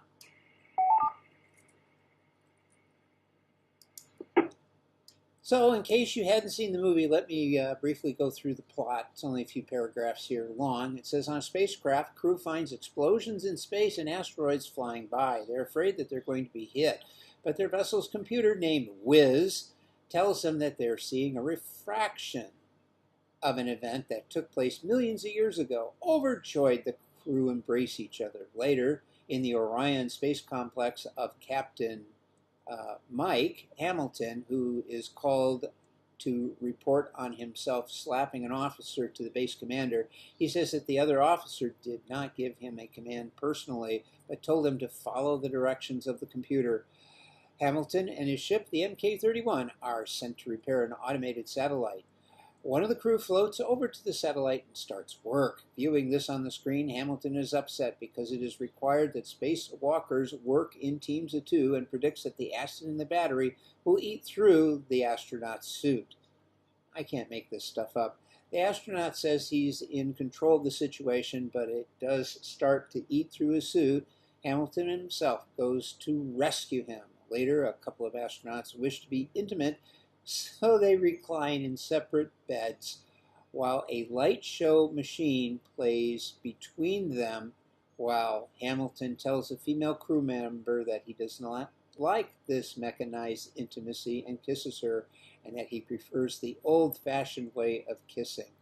Can't make that up either.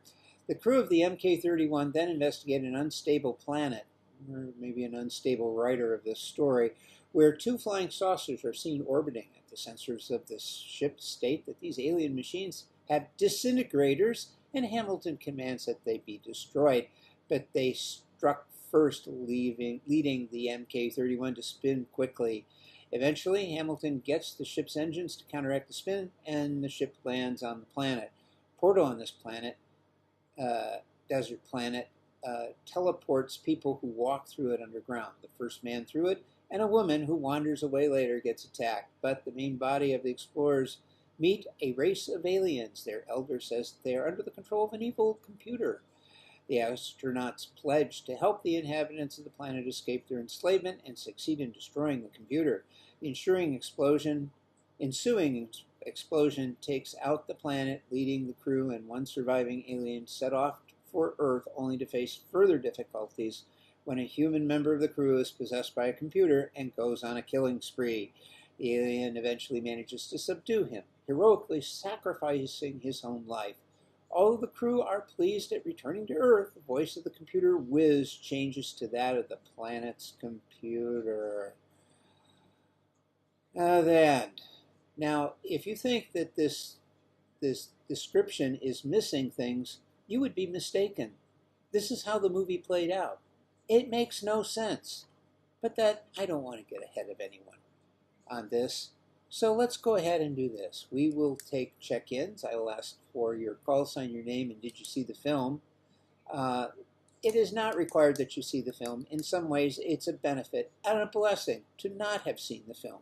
And you can just give your observations of other people's observations without having to see this film. The second round, we'll talk about the characterization and acting, of which there is very little on both parts. And then the third round, if we have time, we'll discuss the special effects, the annoying music, the dark scenes, the poor sound, and other things that make this movie almost unwatchable. Or you can just simply talk about anything that really makes you unhappy, like people walking on your grass. Okay, let's begin. I will take check-ins. Please come with your call sign, your name. Did you see Cosmos, War of the Planets, the one from 1977? If you didn't, that's okay too. Please come now. November 5, Bravo, Bravo. Bill and Irving. Yeah, I saw most of this.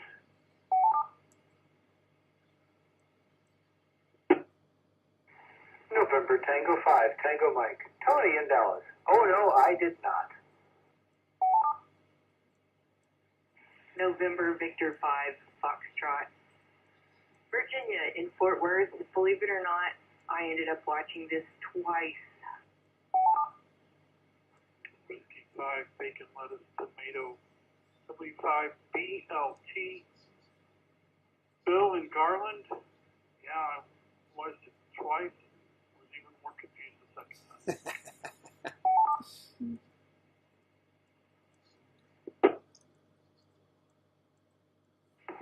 This is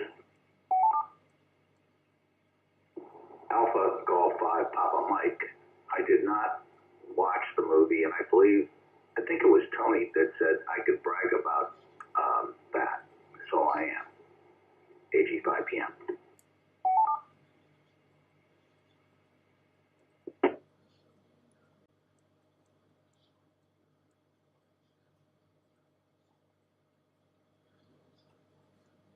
All right, let me go ahead and get who I have checked in already. We have N5BB, Bill in Irving. A deep sigh. He says, yes, he saw the movie. NT5TM, Tony in Dallas, joyfully, gleefully says he did not see the movie. NV5F, Virginia, subjected herself, she's in Fort Worth, by the way, subjected herself to 2 doses of this irradiated, nasty movie. W5BLT, Bill in Garland, he also, I think, watched this twice. Why? We have no idea. So he gets a yes, yes. AG5PM, Rich in Rockwall. He gleefully said he did not see the movie, and he is very fortunate. And Brenda asked that she be checked in. WB5OZL, she's over in Dallas, and says, I guess I did see it in case you can't remember. Yes, I could remember. Anyone else would like to check in tonight's Afterglow Movie Net? Tonight's movie is Cosmos, War of the Planets from 1977.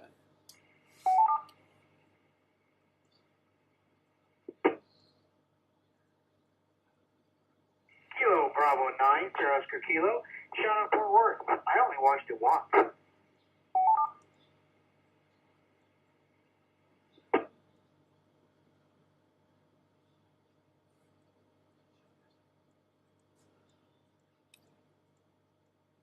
Okay, we picked up one more. Sean, KB9SOK. He's always the last guy. That's the way he can crib off of everybody else. Bad Sean. Bad Sean. But at least he watched the movie. So good Sean. Or poor Sean. One or the other. Okay, for those poor menials out there that did not get to see this fine motion picture, we'll be coming back to you and asking why. Well, we already know why, but maybe you've got something more uplifting and nice to talk about. Doesn't matter what it is. We'll certainly listen to it. Okay, let me start at the top. We'll go down the list in order, starting with Bill, N5BB. Bill, you took copious notes on this. Why, I have no idea. But please tell us, what did you think about the plot, such as it was for Cosmos, War of the Planets, from KE5ICX?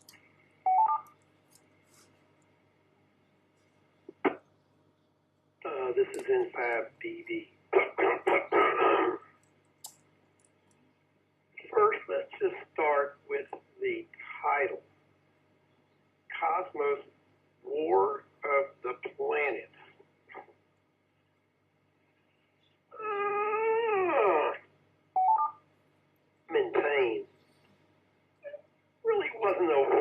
neighboring planets.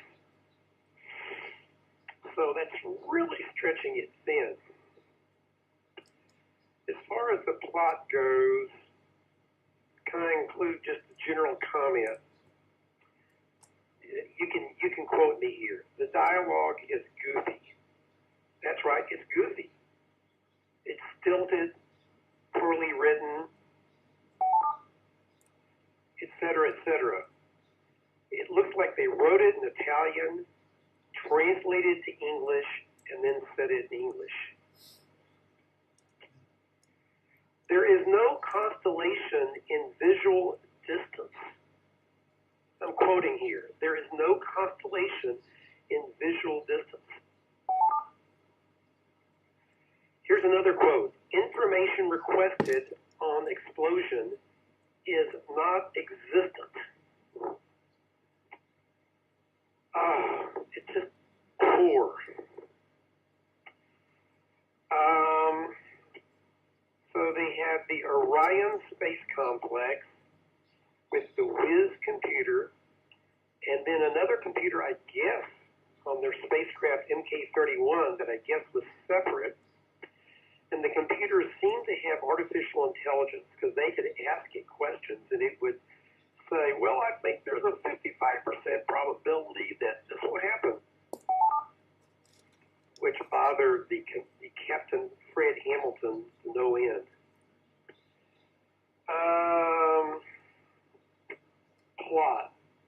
They do a spacewalk and they kind of appear to be swimming in space. That's right, they're moving their arms kind of like they're swimming in space. Kind of. Anyway, they played that out and stretched that scene out as long as they could. Man. Oh, it was painful. Of course, he went off by himself and battery acid ate through his suit. And they knew exactly to the second how long it would take to go through the suit. Wasn't that amazing? Wasn't that amazing? No, it wasn't amazing. It was stupid writing. The Whiz computer said what they were up against was an alien intelligence that knows all. I'm quoting here. An alien intelligence that knows all. Come on. And of course, Captain Fred Hamilton doesn't trust the computer. Because the computer is talking about probabilities. And he's talking, is it absolute or a relative probability? I'm sorry. Every scene had these problems. Every scene was just bad writing. The actors were kind of fumbling through it. Bad visuals, bad everything. I'll give you another quote.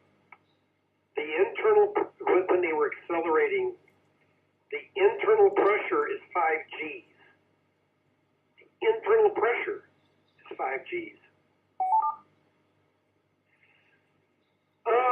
Let's see, I guess I'll leave some things for special effects. I watched it kind of continuously until they got to the computer that said, ha ha ha, I'm going to take over the universe, with a voice that doesn't sound like an alien computer.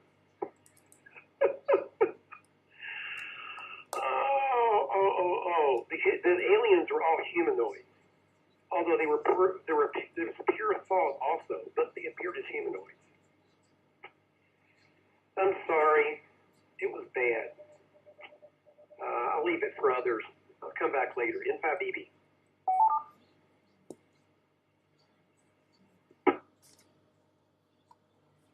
All right, thank you, Bill. Yeah, I hear you. Oh, well. The one thing that's interesting is you mentioned the title, and I'll mention this real quick before I move on. It says the actual translation of the Italian name of the film is Year Zero War in Space, which doesn't make any sense either, but that's what it was called. So no War of the Planets, because there was no war between planets. The aliens, yes. Well, maybe Earth and whatever this thing that they landed on, this paper mache thing. I don't know. Anyway, Okay, I'm going to skip over Tony for now because I'm going to come back to him and ask questions. So he's got to listen in and hear what others have to say and then his reaction afterwards. And all he's got is just what you said, Bill. And there could be more positivity coming our way. So I think we have next Virginia, Miss Year Zero War in Space, or whatever you want to call this thing, outside of just terrible. NB5F, your thoughts on the plot to our fine film this evening from KE5ICX.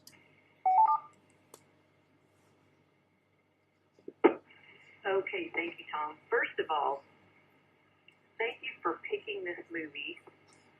It is the kind of bad I can totally get down with. I am like stifling uncontrollable laughter as I speak. It is horrifically bad. The plot is insanely disjointed to the point where it looks like they just said, hey, we heard there was this Star Wars thing coming out, and it might be as good as that 2001 thing that came out about 10 years ago. Let's just put a bunch of stuff we think might be in that new thing, and let's cram in a few of the things that were within that older one that was pretty good. But we only have this like Airflex 16 that doesn't sync up with our Nagra very well, so we're going to have to dub in all the sound. But let's just steal a bunch of costume and set ideas from Star Trek, and I don't know. The plot is, it's just like, let's have a bunch of tropey scenes from science fiction movies and loosely connect them together with a unintelligible plot. Man, it is so hard not to have the 2001 references just fly here. I always have to, give 2001 as many shout outs as possible every week, especially when it's science fiction. The scene where the guy was going out to repair the battery, like that was a cross between the Blue Danube space dance and the AE-35 removal and replacement meets, I don't know, something terrible. I would have rather have seen Airplane 2, the scene where Airplane 2 rips on 2001 was way better than this. And they even had a wannabe supercomputer named Wiz. And oh God, I don't know. I shouldn't say some of the things I'm thinking. And then they had to throw some sex in there. You gotta have that. You have to have some little space porn. It's softcore, but still gotta throw some of that in there. Have to have some screaming, hysterics. A lot of hysterics in this movie. A lot of women panicking and screaming, and a lot of writhing and hysterics. Some kind of a monster. I'm not sure what was scary about it, but it was scary. And then the world's most retarded alien supercomputer I've ever seen. It looked and sounded like something from an old, like, Ultraman or something episode, but worse. And it looked cheesy like it should have been, and sounded cheesy like the voice was from a Saturday morning cartoon. And I was laughing so hard I was crying. It was just so lame. My question is, okay, so they found this guy from the alien planet and brought him back, but there was no real plot stuff about the people, the native people from this planet. Why had they gone there? And there was nothing explaining how the evil supercomputer from the alien planet had possessed that one guy, and then how they they kind of got that guy under control, and the alien. Oh yeah, the alien guy from the planet was battling the evil supercomputer who had possessed the human guy, and then they just had to space both of them. And somehow, still, the evil supercomputer infiltrated their computer, and that was the end. And how did that happen? I don't know how that even happened. So yeah, it was just a bunch of gratuitous, tropey garbage strung together by the most terrible, thinnest, the plot was like crepe paper, it's just weak and pathetic. Or like those Aldi paper towels, that I have. Once you get them wet, they just fall apart. So, I don't know. It was bad. It was the act, I can't talk about acting yet, but the whole plot didn't make any sense to me at all. And I did sit through this twice because I think I watched it last Sunday because I didn't have anything to do. I don't know what I was thinking. But yeah, pretty terrible, bad plot in V5F.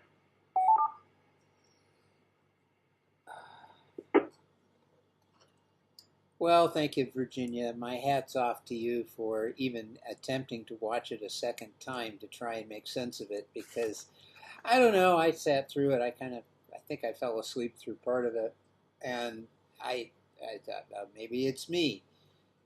Maybe I just missed something, or my brain wandered, which was entirely possible. But then I just read this synopsis and realized, no, I didn't miss anything. It's just as disjointed and messed up as you said.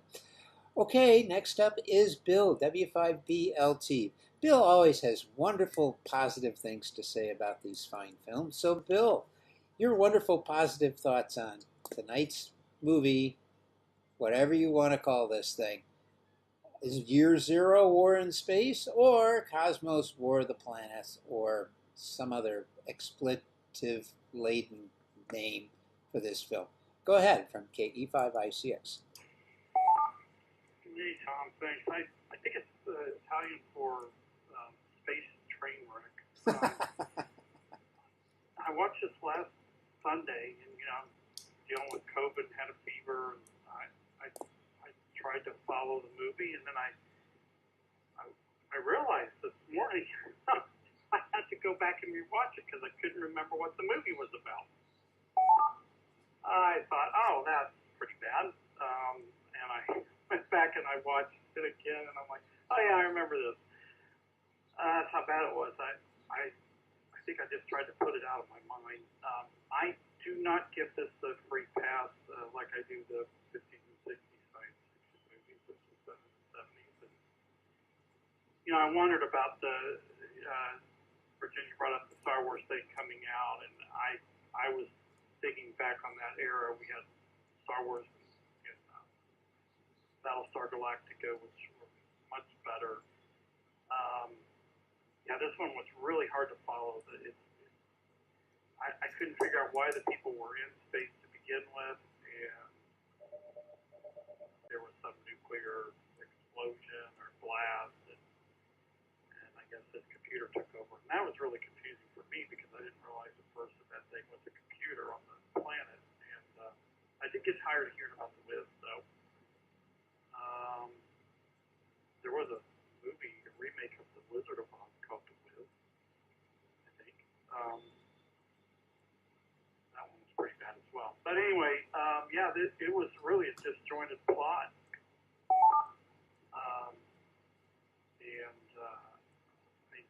Because it was so badly written, I couldn't feel anything for the characters. We'll get to that, but it was really confusing, and I can't talk about how annoying the music was yet. But I sounds like the visual effects were just as annoying.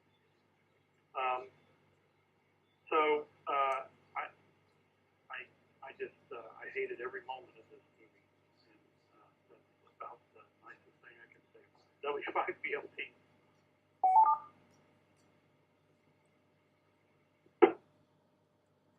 Well, Bill, that's one of the things I like about you. You're always consistent, and consistent hate in a bad science fiction film from 1977 is admirable.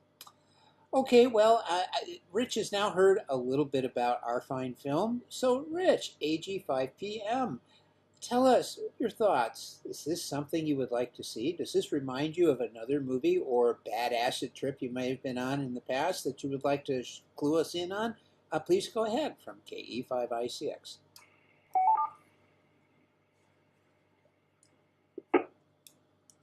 Oh, well, I have so many things going on in my head right now. Having heard that, normally I would be asleep enjoying AG 5 p.m.'s, a.k.a. Lakin's Fantasy World. And this wouldn't be in it, by the way, but I think I heard, and I gave credit to Tony earlier, but I honestly can't remember who said this. I'm here because I get to brag about not having watched it. So there's that break.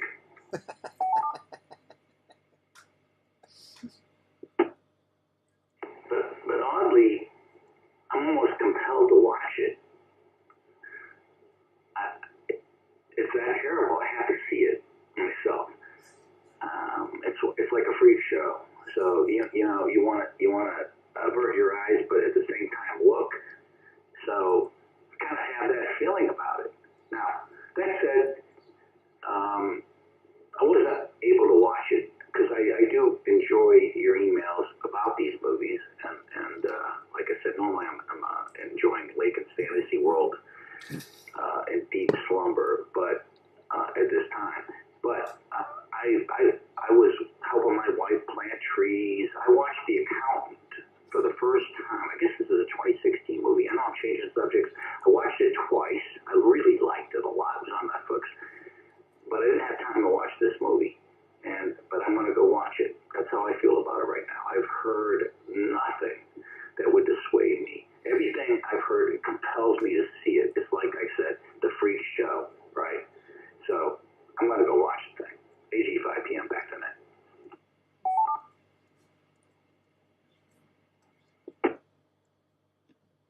Oh, Rich, I think you have a masochistic streak in you, but that's fine if you want to see it. And we think, not sure, that there is a sequel to this thing.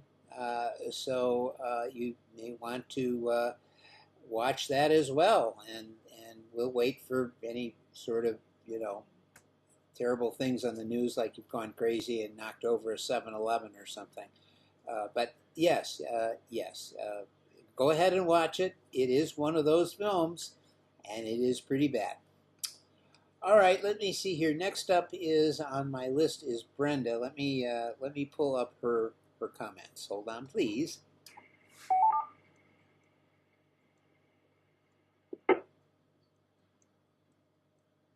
All right, Brenda's on Echolink. She's getting better at getting the Echolink working. She had some issues, but we still have some issues with audio, so we got to get her audio up loud enough so it will key the Vox and then key the radio so that she can speak. This doesn't have carrier detect on it. The Echolink does not. I wish it could, but the radio I got, it would require major plastic surgery, and I'd rather not destroy it in the process. I'm not that good. Okay. She says, check me in, please. I guess I did see it in case you can't remember. The movie should have been Smothered with a Pillow. I never did understand what it was about. Its shortcomings made it a very annoying experience. The plot is, let's see, she says the plot is simple. A ship full of stupid losers land on some planet where a robot tries to kill them. They somehow survive, even if they don't deserve to. And then she says over, indicating that she's done speaking about this film. Brenda, you hit it in just so many words, exactly most people's feelings of this film. All right, next up would be Sean, KB9SOK. Sean, you get to say whatever you want about the plot for our fine film. You did see it. You admitted to it.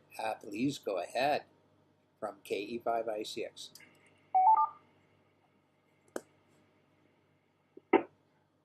Yeah, this is KB9SOK. Yes, I did admit to seeing this film, unfortunately. It was definitely bad. Yeah. To your point earlier, typically it is an advantage to go last. But in this case, I'm not so sure it is with this movie being as bad as it is. There's just nothing positive to spin off this thing. So trying not to repeat too much what's already been said.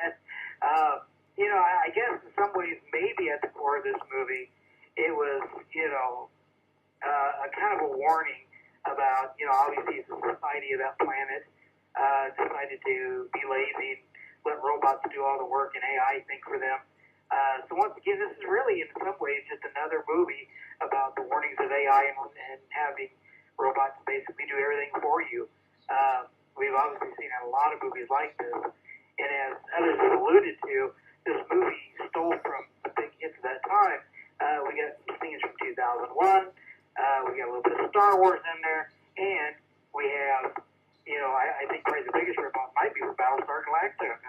Obviously their enemy were robots. So this is kind of along those lines of the cautionary tale in some ways. And, as it was mentioned earlier that there were some strange scenes, I think they were trying to show that the human race was almost following the footsteps of the alien race. Obviously we had this supercomputer that everybody relied upon to come up with the final decisions. We had the machine for sex that basically did it for you. So I think in some ways this was maybe meant to be a cautionary tale at its core, but it was so badly written that, it was almost laughable. I wish I could say I enjoyed it as much as Virginia on the laugh factor, but this was just pretty rough to watch, even though, there were parts that were so bad it was amusing. That, just how bad it was written, how the scenes, just kind of bounce from scene to scene, not making a lot of sense why they were doing that particular thing next. Like it was missing, major important scenes were cut to explain, why were they out there? Why did they have to repair that sunlight? What was so important about it? All at once, the one commander didn't want to help, and then all at once he's convinced to.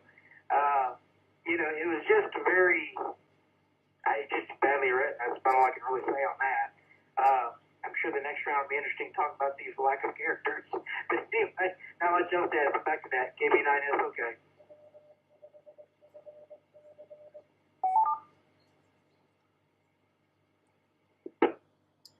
Thank you, Sean. So another vote for incoherent mess.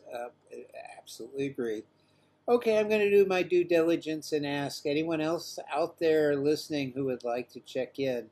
Maybe you saw it, maybe it didn't. It doesn't matter. Cosmos, War of the Planets from 1977, a English-Italian film thing. If you'd like to join us, please come with your call sign, your name, did you see it? You don't have to have seen the movie to check in. Please go ahead.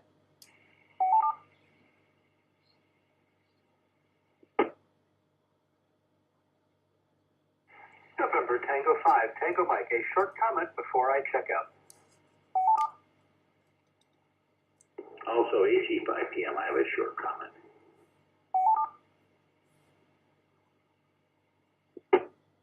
Oh, I sense they're going to drop like flies. Yeah, I was going to come back to you, Tony, but I think you're ready for bed. So, Tony, go ahead. And then after that, I'll go to you, Rich.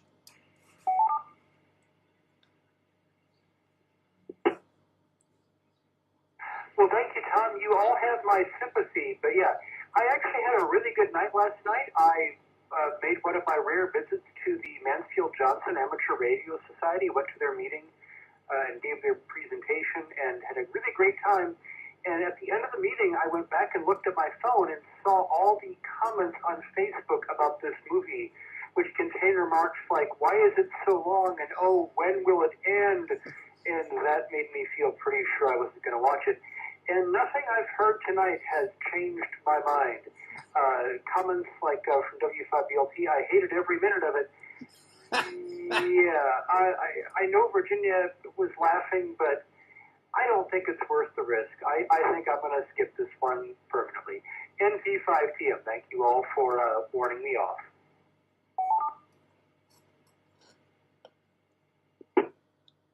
Well, you're certainly welcome, Tony, and you're going to have to buy lunch now because we saved you from serious brain damage. Okay, next is Rich, AG 5 p.m. Go ahead, Rich. All right, well, thank you. And as I said earlier, I may still be in my fantasy world, and I could be asleep. I don't know.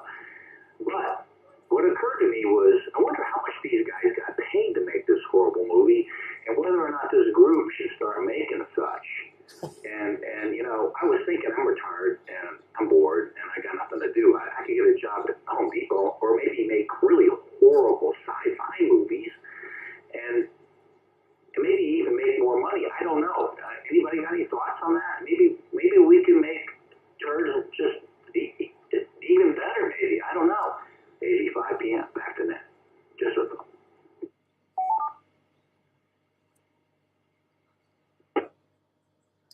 Yeah, Rich, I agree with you. You got to wonder. But, you know, there are people that are making movies, and you may recall, I think you were checked in on that night. I think it was about 3 weeks ago. There was a movie we watched that was filmed here in Dallas, and I can't remember the name of it. It was had something to do with what were they doing?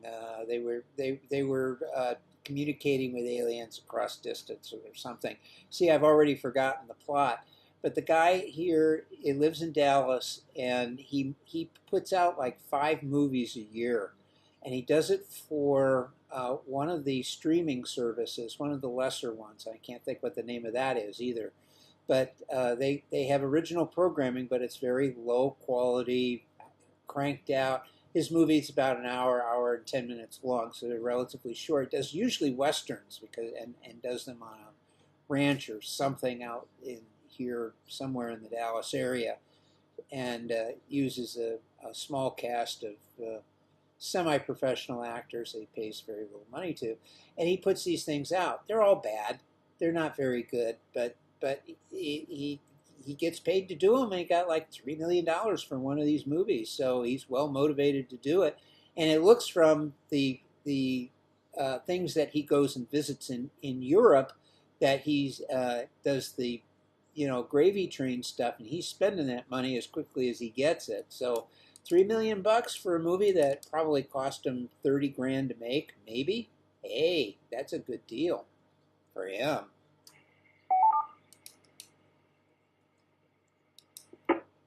There's also been, and I've noticed through the years too,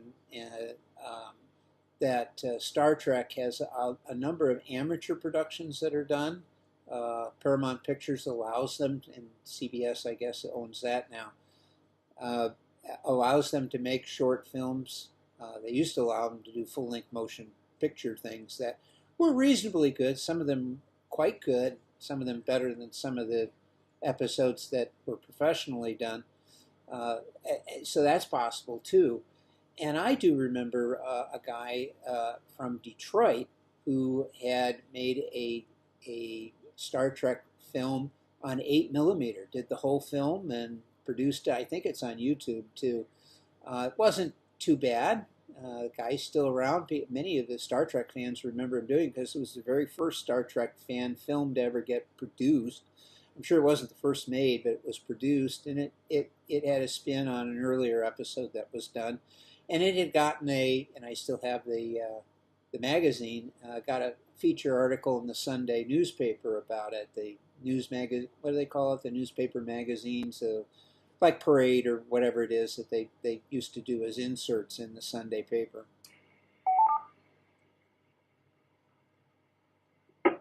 And that guy's still around, and he's on Facebook, and he's still got his regular job, whatever the heck that is. I think he's still working. He's got to be close to retirement by now, if not retired.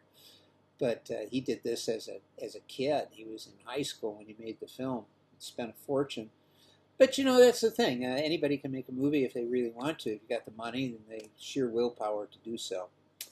So, could we do it? We probably could, and we could make probably just as bad or better film if we wanted to. My thoughts on the movie. A couple of specific things. The cranky robot, the one that's down on the planet, that actually had like a blinking mouth and had beady red laser eyes and all of that.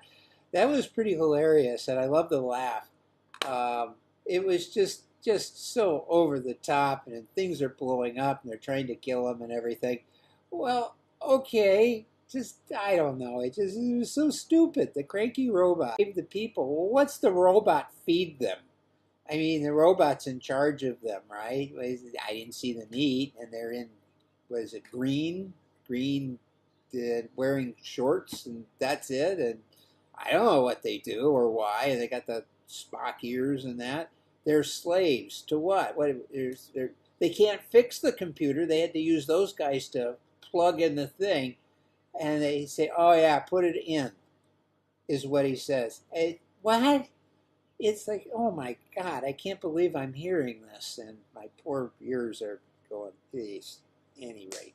And then we find out the big twist ending. Spoiler alert for Bill or for Rich and Tony.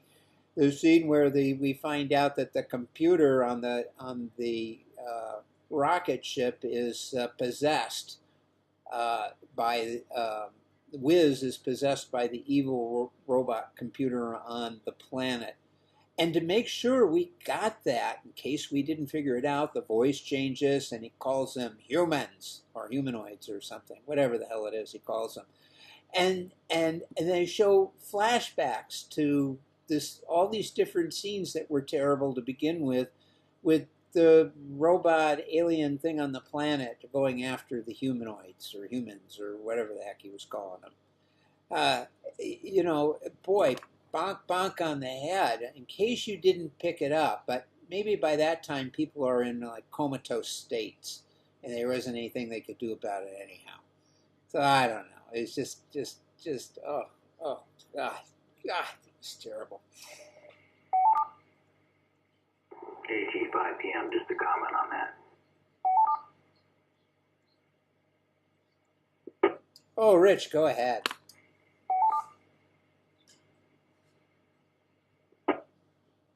See, based on that comment, I think our movies could suck less by being more technically accurate. Instead of saying the computer was possessed, we'd say it was hacked. Hacked, right? I'm just saying. AG 5 p.m.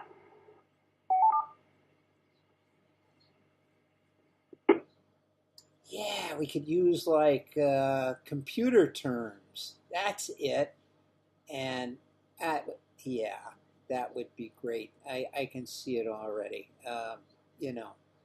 We could do a story about, let's see, a computer that software is updated by a security company, and the security company somehow sends it the wrong code and causes massive problems with transportation and oh, never mind, it's already been done for real life. But yeah, it could be great, and we could put people in costumes with skull caps like this. Everybody looked like a giant pencil eraser in this thing with the red skull caps. I don't know. God, that was terrible. And somehow or another, 2 people in this group watched this film twice. What's wrong with you people? Okay. All right. Rant over. We now move to characterization. Oh, this should be good. We'll start with Bill, N5BB. Bill, your thoughts on characterization on our fine film. Oh boy, oh boy, oh boy. This is N5BB.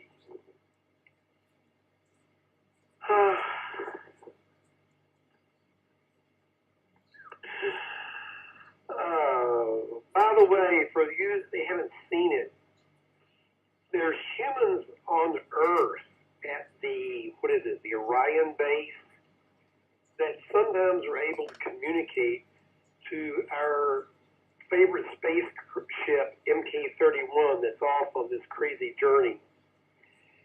And the humans on Earth are just as poorly characterized as anybody else in the whole movie. Even they are not real people.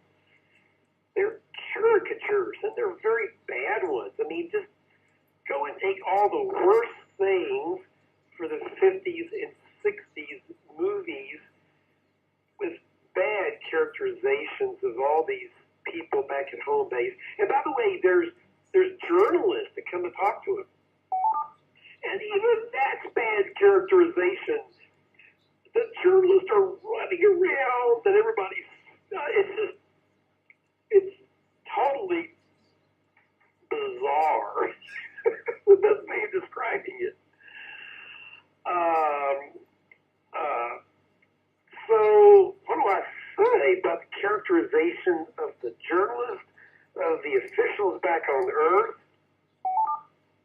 The crazy guy that goes out by himself when he's supposed to take somebody with him and goes and says, oh, I'll be fine, and he gets the battery, and the battery has to eat through his chute, and then he can't even figure out how to rock it back or something. I mean, he's Mr. Bozo, Mr. Loser. And then you've got Captain, what's his name? Captain Fred Hamilton. For some reason, on Wikipedia, it originally called him Mike Hamilton. But in the movie, he's actually called Fred Hamilton. And he doesn't like the computer. And he has these passive-aggressive least with other members of his crew. Doesn't really have any rapport with them, except one woman. And, I mean, there's not really very good crew adhesion. That's my characterization now. I mean, it's a motley group of weirdos. Which describes the whole thing. What other characterization do we have? The computers? I thought the computer back in Orion on the Earth was Whiz. But is the computer in the rocket, MP-31, is it also Whiz? Or is it Whiz Jr.? I don't really know. I lost track. But it seems to have some AI involved with it. Characterization. Let me see. Characterization. Aliens are humanoid. Why? No explanation. They're dressed in these, it looks like aluminum painted suits. It looks like the guy on The Wizard of Oz with like Buddy Epson or whatever, all covered in aluminum paint. And why? Why do they look like that? Why are they even humanoid? And then characterizing, this is in 5BD, characterizing the bad computer on this other planet. Not only is it look like a big cardboard box with flashing lights on it,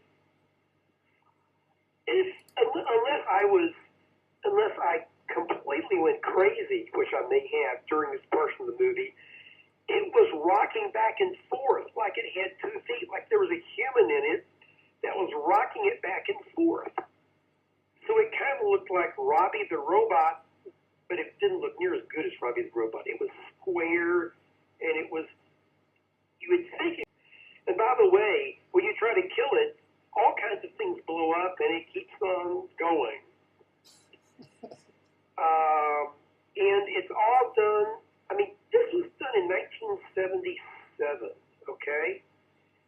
The hardware they used in the rocket ship and on that alien robot, it looks like it was from 1963, okay? It did not look like 1977. It was just all kinds of old stuff. It was leftovers from somewhere. And it did not look like that. So, I'm mixing in special effects, but I gotta say one thing here before I time out. When they went to swap out the computer board, number one, why did they do that? Why were they trying to be nice to the guy that we want to take over the universe? They held up the little computer board. Did you look at what it had on it? if you were him in 1965 and you had anything electronic that was as poor quality as what was on that, which looked like it was from 1952 or something, if you looked at how poor quality, crummy electronics that was, this was in 1977. Guess what? We had microprocessors then. We had detailed integrated circuits for a decade. We had double-sided circuit boards. But no, they had the ancient thing that looked horrible. And if you remember 2001: A Space Odyssey, remember them going over and turning off HAL? They did that in a way which looked like it was modernistic stuff. It looked like it was from the future. This movie in 1977 looked like it was stuff that was, 20 to 30 years old. Just horrible. I'm characterizing the robot. This is not special effects. I'm characterizing the robot, Tom. But I think I better stop in 5 dB.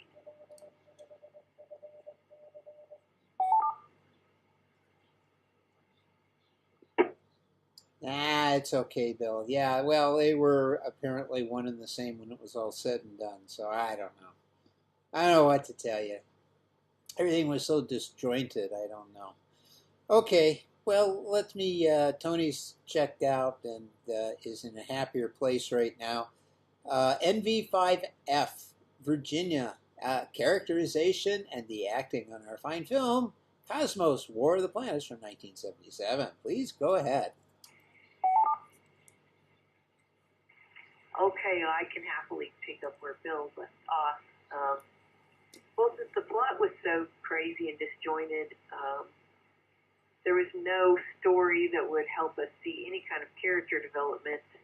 And of course, there's the old, I think it's an old Greek theater adage that character is story. So since the characters are so bad, there was not a good story, and since the story was so bad, there was no way to see anything about these people. We had stereotypes. We had the guy who hated machines, and we had the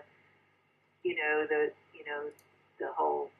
Even though everybody was, I guess there was an implication that all these characters were, and that everyone in this future was all like their lives are being run by machines, and that makes sense because they seemed pretty ditzy, and we're getting there way faster than I thought we would. There's stuff I'm seeing in my lifetime that is coming about, I don't know, quite a few years before I thought it would happen. So yeah, I can't really say much about the characters because there was nobody I really got to know well enough to like them or dislike them. They were all just kind of, and then just the low quality of all the acting and the overdubbing and the hysterical shrieking and groaning and freaking out and posturing and stereotypes. But Bill's whole thing about the grumpy supercomputer was probably the most memorable character because he kept showing up. He's there being grumpy and crotchety and mean for no reason, and he was a big dumb box. I mean, my sister built a robot out of cardboard boxes and aluminum foil when she was in the 6th grade that was way cooler than that robot computer, whatever he was supposed to be. But he did follow the typical trope, which goes all the way into the 70s, and I think even the 80s, of when you do something to the supercomputer, whether it's cut the wires or blow it up with a bomb or pull its circuits out, it basically just, there's a super mega meltdown of some kind. I believe this was mentioned when we watched Logan's Run a while back. So if Stanley Kubrick had been following convention, as soon as Dave started using his little screwdriver thing to eject Hal's memory circuits, his logic circuits, the whole dang Discovery would have just blown up. And then the whole end of the movie wouldn't have happened, so, you know. Anyway, so Bill, they're just following science fiction conventions there. But still, the bad computer, I guess he was a wannabe because he had some kind of a otherworldly, you know, presence or soul or something, because he could just spontaneously transfer himself into a person's body, and then when that guy got spaced, I guess he spontaneously transferred himself into the ship's computer, which I guess was the Wiz. Maybe it was like HAL, maybe like, you know, HAL was like Unit 3 of the HAL 9000 computer. Maybe there were several different Wiz, you know, computers that were on different ships and stuff, because it seemed like they had the same voice for the computers on the base and on the spaceship, so maybe it was just another, you know, maybe it was just another production unit of that particular brand of computer, or maybe they were all put together. There was one big Whiz, and these were all the little, like, you know, Whizlets that were, you know, controlled by the main one. I don't know. Anyway, whenever people start talking about computers, you know, computer characters, I always have to chime in because, you know, and I have to always compare them negatively to HAL because he's the best. HAL 9000 forever. NV5F.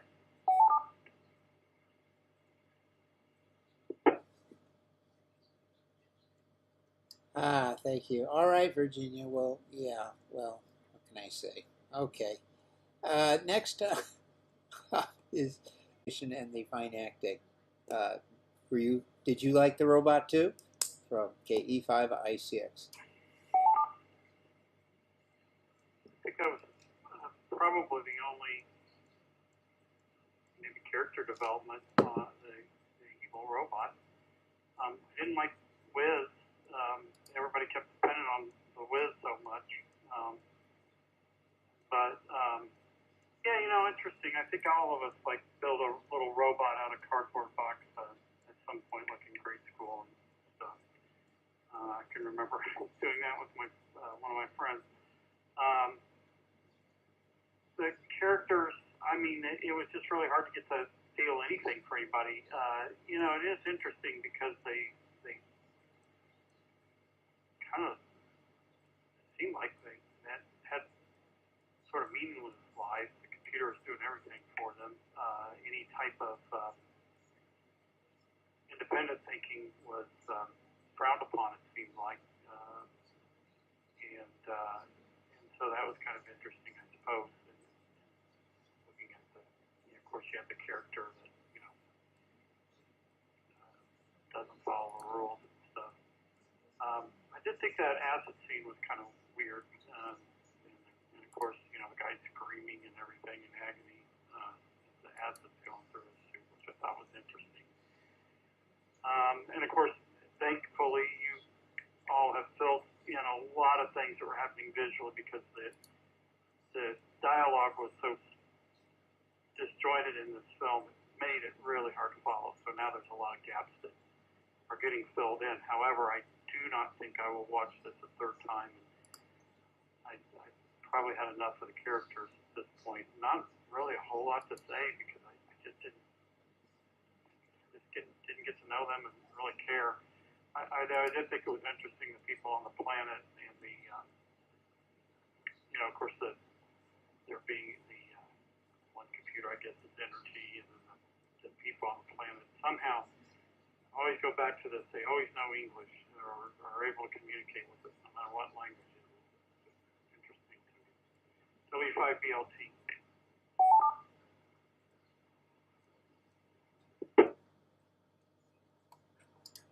Yeah, I know. What can you say about these wonderful people, robots? Okay, I'm going to skip poor Rich because he's already given his heart to this group and his feelings, and he's happy and that he didn't see the film, and and we are too. We're all happy that he didn't get to see the film. Okay, Brenda has some comments. Let me scroll up. Here we go.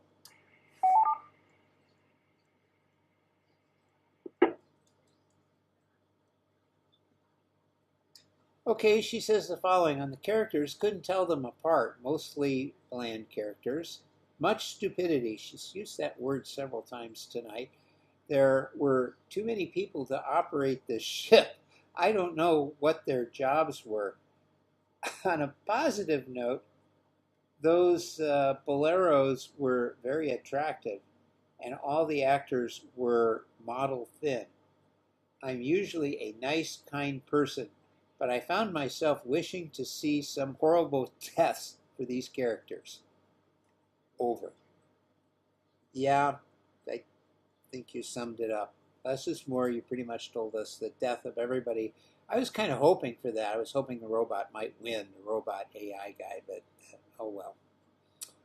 I guess he did win at the end, just like Colossus did at the end of Colossus, the Forbin Project. Okay, next up is Sean. Sean, KB9SOK. Your thoughts on characterization for our fine film? Please go ahead.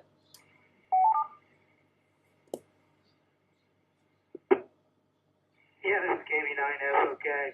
Yeah, as everybody's already mentioned, the characters weren't a whole lot there. Obviously, all of our people on the ship were all dressed alike, looked alike. And, yeah, I have no clue what any of their names were other than the captain. And that was about it. So, yeah, pretty bland there. Yeah, our captain wasn't particularly, I think he was supposed to be like a really tough guy that didn't follow the rules all the time. Maybe a little bit like the Captain Kirk character, maybe. Maybe they based him on, the whole scene where he just punches that guy made no sense at all. Had that been any kind of real military, yeah, he would have been done. So, yeah, it just not a very compelling character to root for. So, yeah, I was with you. I was kind of hoping the robot would get them all. So, yeah, maybe the biggest character was the robot at the end of the day. At least it had a little bit of personality, even though it wasn't great. Yeah, the whole part that was mentioned about how he took over the humans, that made no sense. I kind of get it. The robot be able to hack the Wiz computer, because it was another computer, maybe. But to be able to transfer its entire memory banks and everything into it in a flash of a second seems a bit extreme. But yeah, once again, how did it take over the human? I guess they felt like they needed a monster in there. A lot of the old 50s movies, when the aliens attacked, they always had a monster with them in the ship to do all their dirty work. So maybe that's what this was. They felt that they needed that monster in this film. But yeah, not a whole lot to say on characters. I did have to, kind of laugh making fun of the Wiz computer, because I don't know if you noticed, but on the one side up there, it actually had the one panel that had everything was wire. When was the last time you've seen that? 60s, 70s maybe. Maybe it's still being used in the 70s. But anyway, not a lot to add on the characterizations, because there just wasn't a whole lot of characterization. So yeah, back to that. KB9 is okay.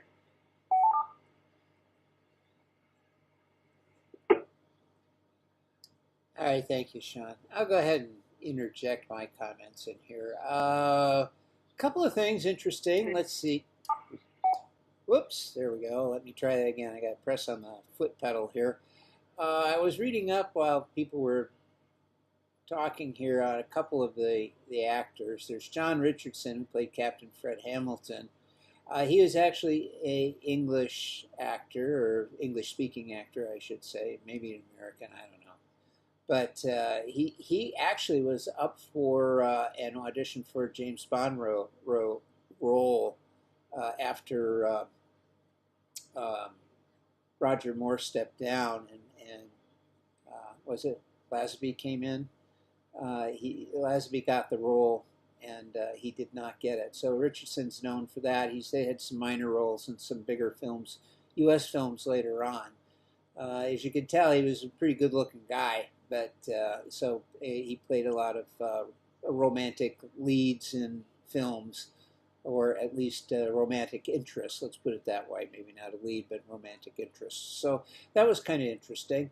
Another thing is that Aldo Canti character, guy who played Etor, the alien, in this film, he did a lot of westerns, spaghetti westerns, and sword and sandal stuff. Films, but he also apparently was in the Italian underworld as well, and ran a numbers racket and some gambling things, and tried to pull in a couple of debt supposed to pay him off, showed up with guns instead and wiped him out. So he died at the age of 48 in 1990. So there's some of that. As far as characterizations, yes, my favorite character was the cranky robot. Everybody else was quite forgettable, I thought. We have the screaming woman thing going on. I think Greta, that was that character. She was kind of, nobody cared. And Commander, we had, Commander Armstrong was an idiot. Oh, geez. It's just really, everybody was just kind of just walked through their roles and played the usual stupid astronaut thing or the stupid character thing going on. So what do you expect, right?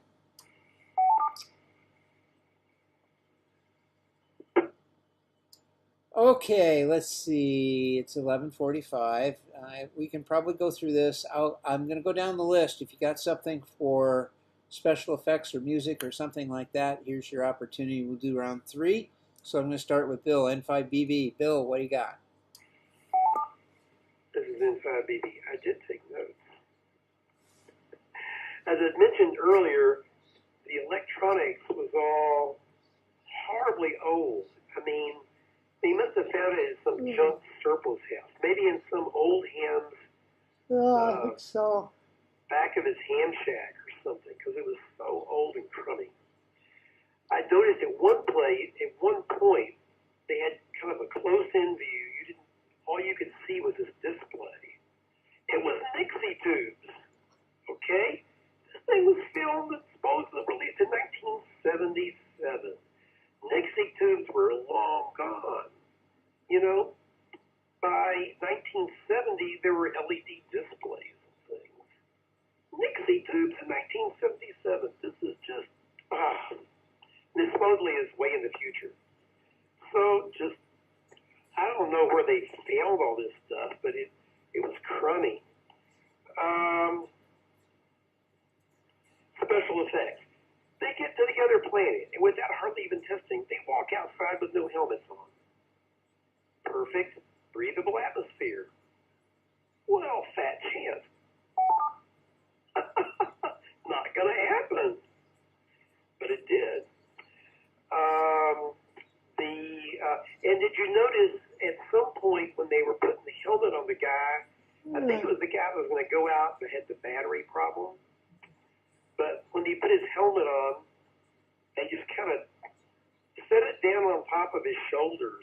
They didn't really attach it. They just kind of stuck it there. It was a very poor shot. They didn't really care that it looked realistic.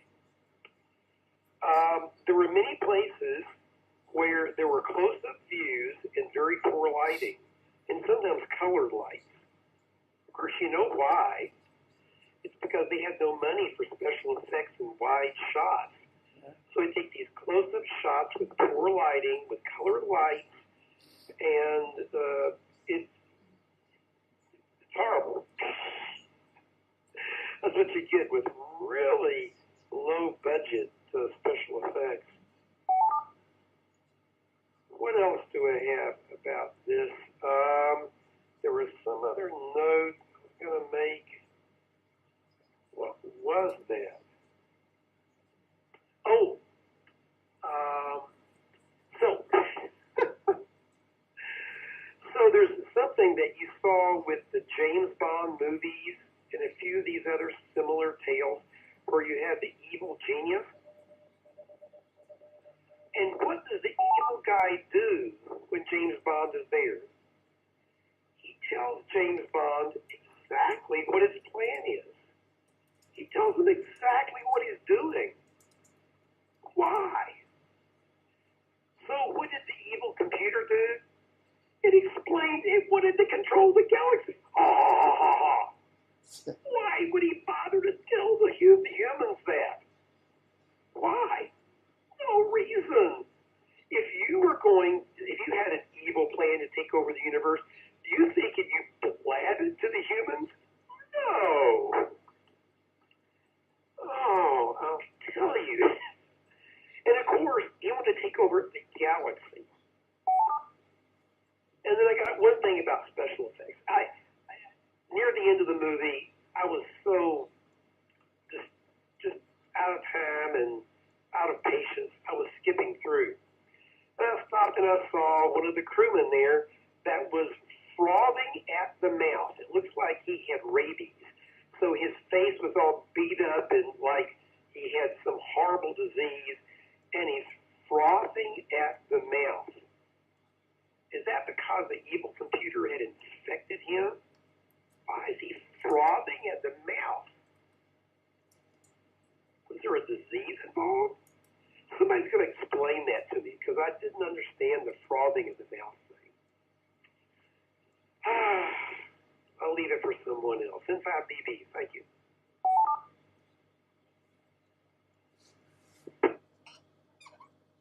Oh, Bill, it's dramatic license. Everybody knows that. Everybody foams at the mouth when they've been hit with battery acid out in the middle of space. Everybody knows that. Virginia, NV5F, your final comments. Go ahead. Okay, well, we all know that special effects sucked. The filming was terrible. I think it was filmed in 35 millimeters, and this one was cropped down to 16. But it was a very tight, I think they even cropped in the top and bottom edges. It was terrible to watch. Grainy. It was probably the grainiest, like, low light stock, because apparently they didn't have light for any of these scenes, so they had to use, like, the worst, very grainy, low light film stock, like worse than the stuff I used when I was in film school. And so, yeah, that's all costumes, cheesy, murky, bad, space effects. So I think the music in this movie was hilarious, because I do think, okay, 2001, here we go again. I think they were trying to do that whole, we don't have a budget. Now, Stanley Kubrick had a budget. He even had a score written by Alex North. That was under duress from the studio. He didn't really want that. He already knew he wanted the use of pre-existing music, but he knew what he was doing with it. These people were like, hey, use a bunch of classical music and be like 2001, and they probably thought, and we just get a couple of keyboards and do some crappy synthesizer versions of classical music. They used a couple of pieces by Bach. It was not done very well. Then they had some weird, funky song that was like in the movie for like 3 seconds. I don't know what that was all about. That was weird and out of place. So yeah, the music in this was like terrible and disjointed, and then like 1 minute it's this weird Bach organ music.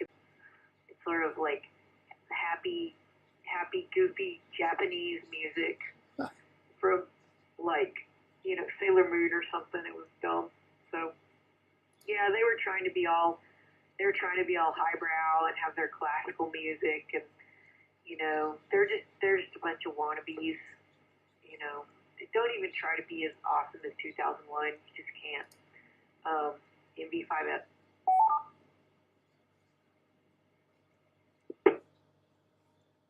Yeah, thanks for talking about the music. That was just weird. And there was the one thing when it was voices. We're in space, I think they said really quick, and then they switched to something else. Very weird.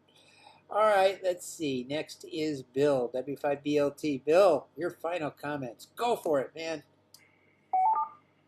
Couple things. The music at the beginning kind of reminded me of like the old Atari games. My family talked me into giving up part of my Christmas money to get this Atari system, which was really a bad thing for me because the games weren't accessible, and so I lost on that one. Never again. But now if I had kept that, maybe it's in the attic somewhere there. It might be worth something, so maybe I'll get my money back. But the other thing, when you're talking about bad movies, people were doing a lot of cocaine and stuff, I think, back then, and that was the excuse for the Star Wars holiday special. So I'm thinking that for Thanksgiving, we need to subject ourselves to what might be even worse or a close second to this movie, and that is the Star Wars holiday special, W5BLT. Back to you, Tom.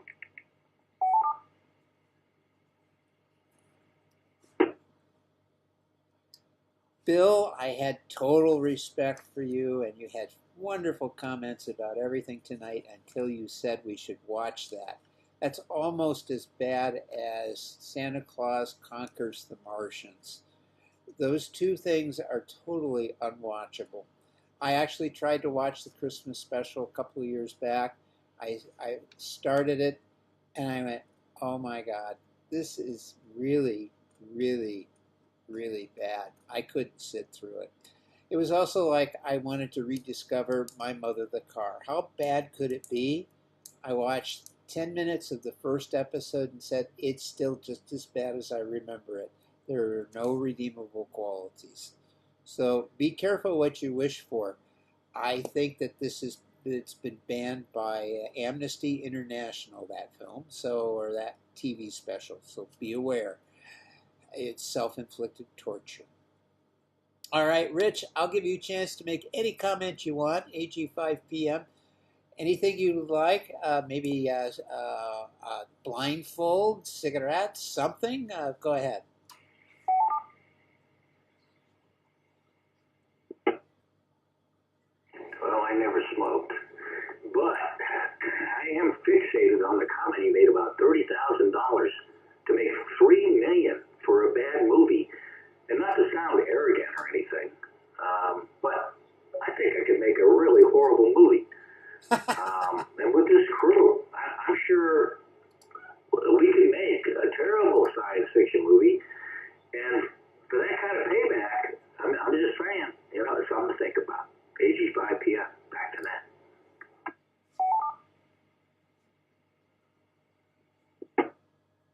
All right, thank you, Bill. Now, remember, I told you a while back that a website that I write for, that if you write enough stuff, you can make money to pay the bills.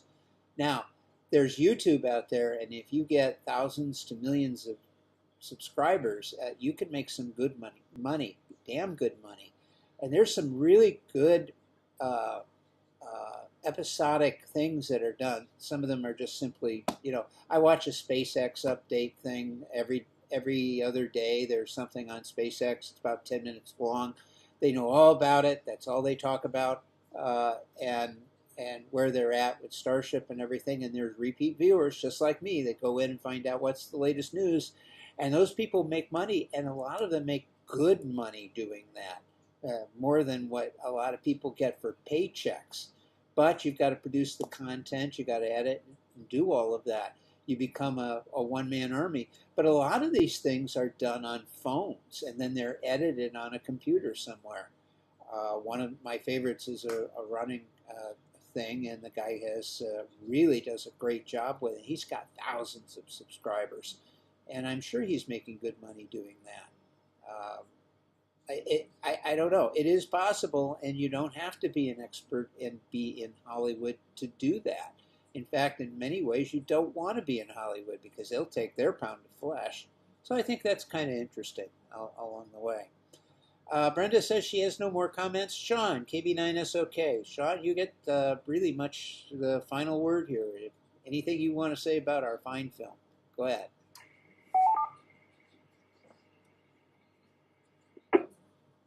Yeah, this is KB9SOK.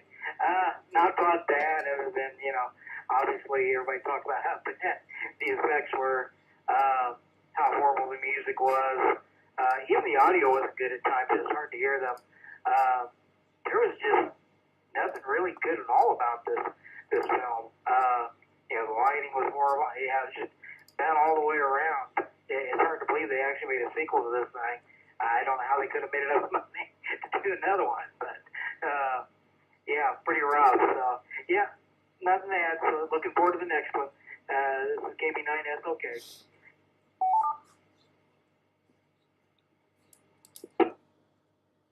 All right, thank you, Sean. I don't have anything else to add to any of the comments. Music was pretty, well, I mean, it was just needle drop stuff, classical music and that.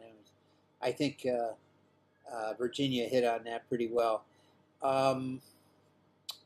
Really nothing else to add. Just the video, the quality of the film was terrible. I think it was trimmed up, which made it really difficult to watch as well. I noticed that with some of the scenes where the faces are barely showing on the screen. Like the good old days when we used to watch wide format on a 3/4 screen on television. It was really terrible. The next movie I have listed is The Last Woman on Earth, which is a Roger Corman film. I think we've already watched this at one time. I'm going to double check it and see. I did see that Contact, the film done from the Carl Sagan book, I think is available for free with ads. I'm going to see if I can get that. Hopefully it's still up there. Those type of films come and go very, very quickly, so you got to be careful assigning them because they could be there on a Monday and gone on a Thursday. But I'll see what I can do. There's some other films that I haven't designated yet. So I'm going to tentatively pencil in The Last Woman on Earth with the full intention that taking that out if it's one we've seen fairly recently, at least in the last year. So with that, I'm going to say 7-3 to everybody. I am going to go sit down in the comfy chair, watch a little bit of Lost in Space, and then I'm going to bed. Thanks for the conversation. It's always nice to hear comments, even good and bad and indifferent. Hopefully we'll try and get you some decent movies every once in a while, and maybe so we'll see. And there'll be something that will be your relief, something you'll want to see. So good night, everyone. We'll catch you next week. Same bad time, same bad station. This is KE5ICX. I'm clear. Bye-bye. Bye, bonds.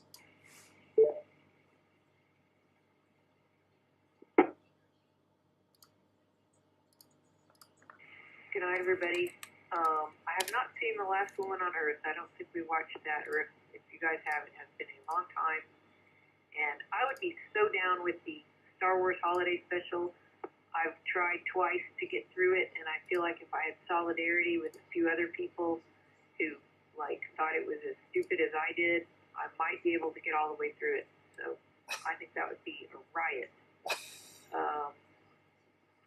Okay, yeah, I think that's it.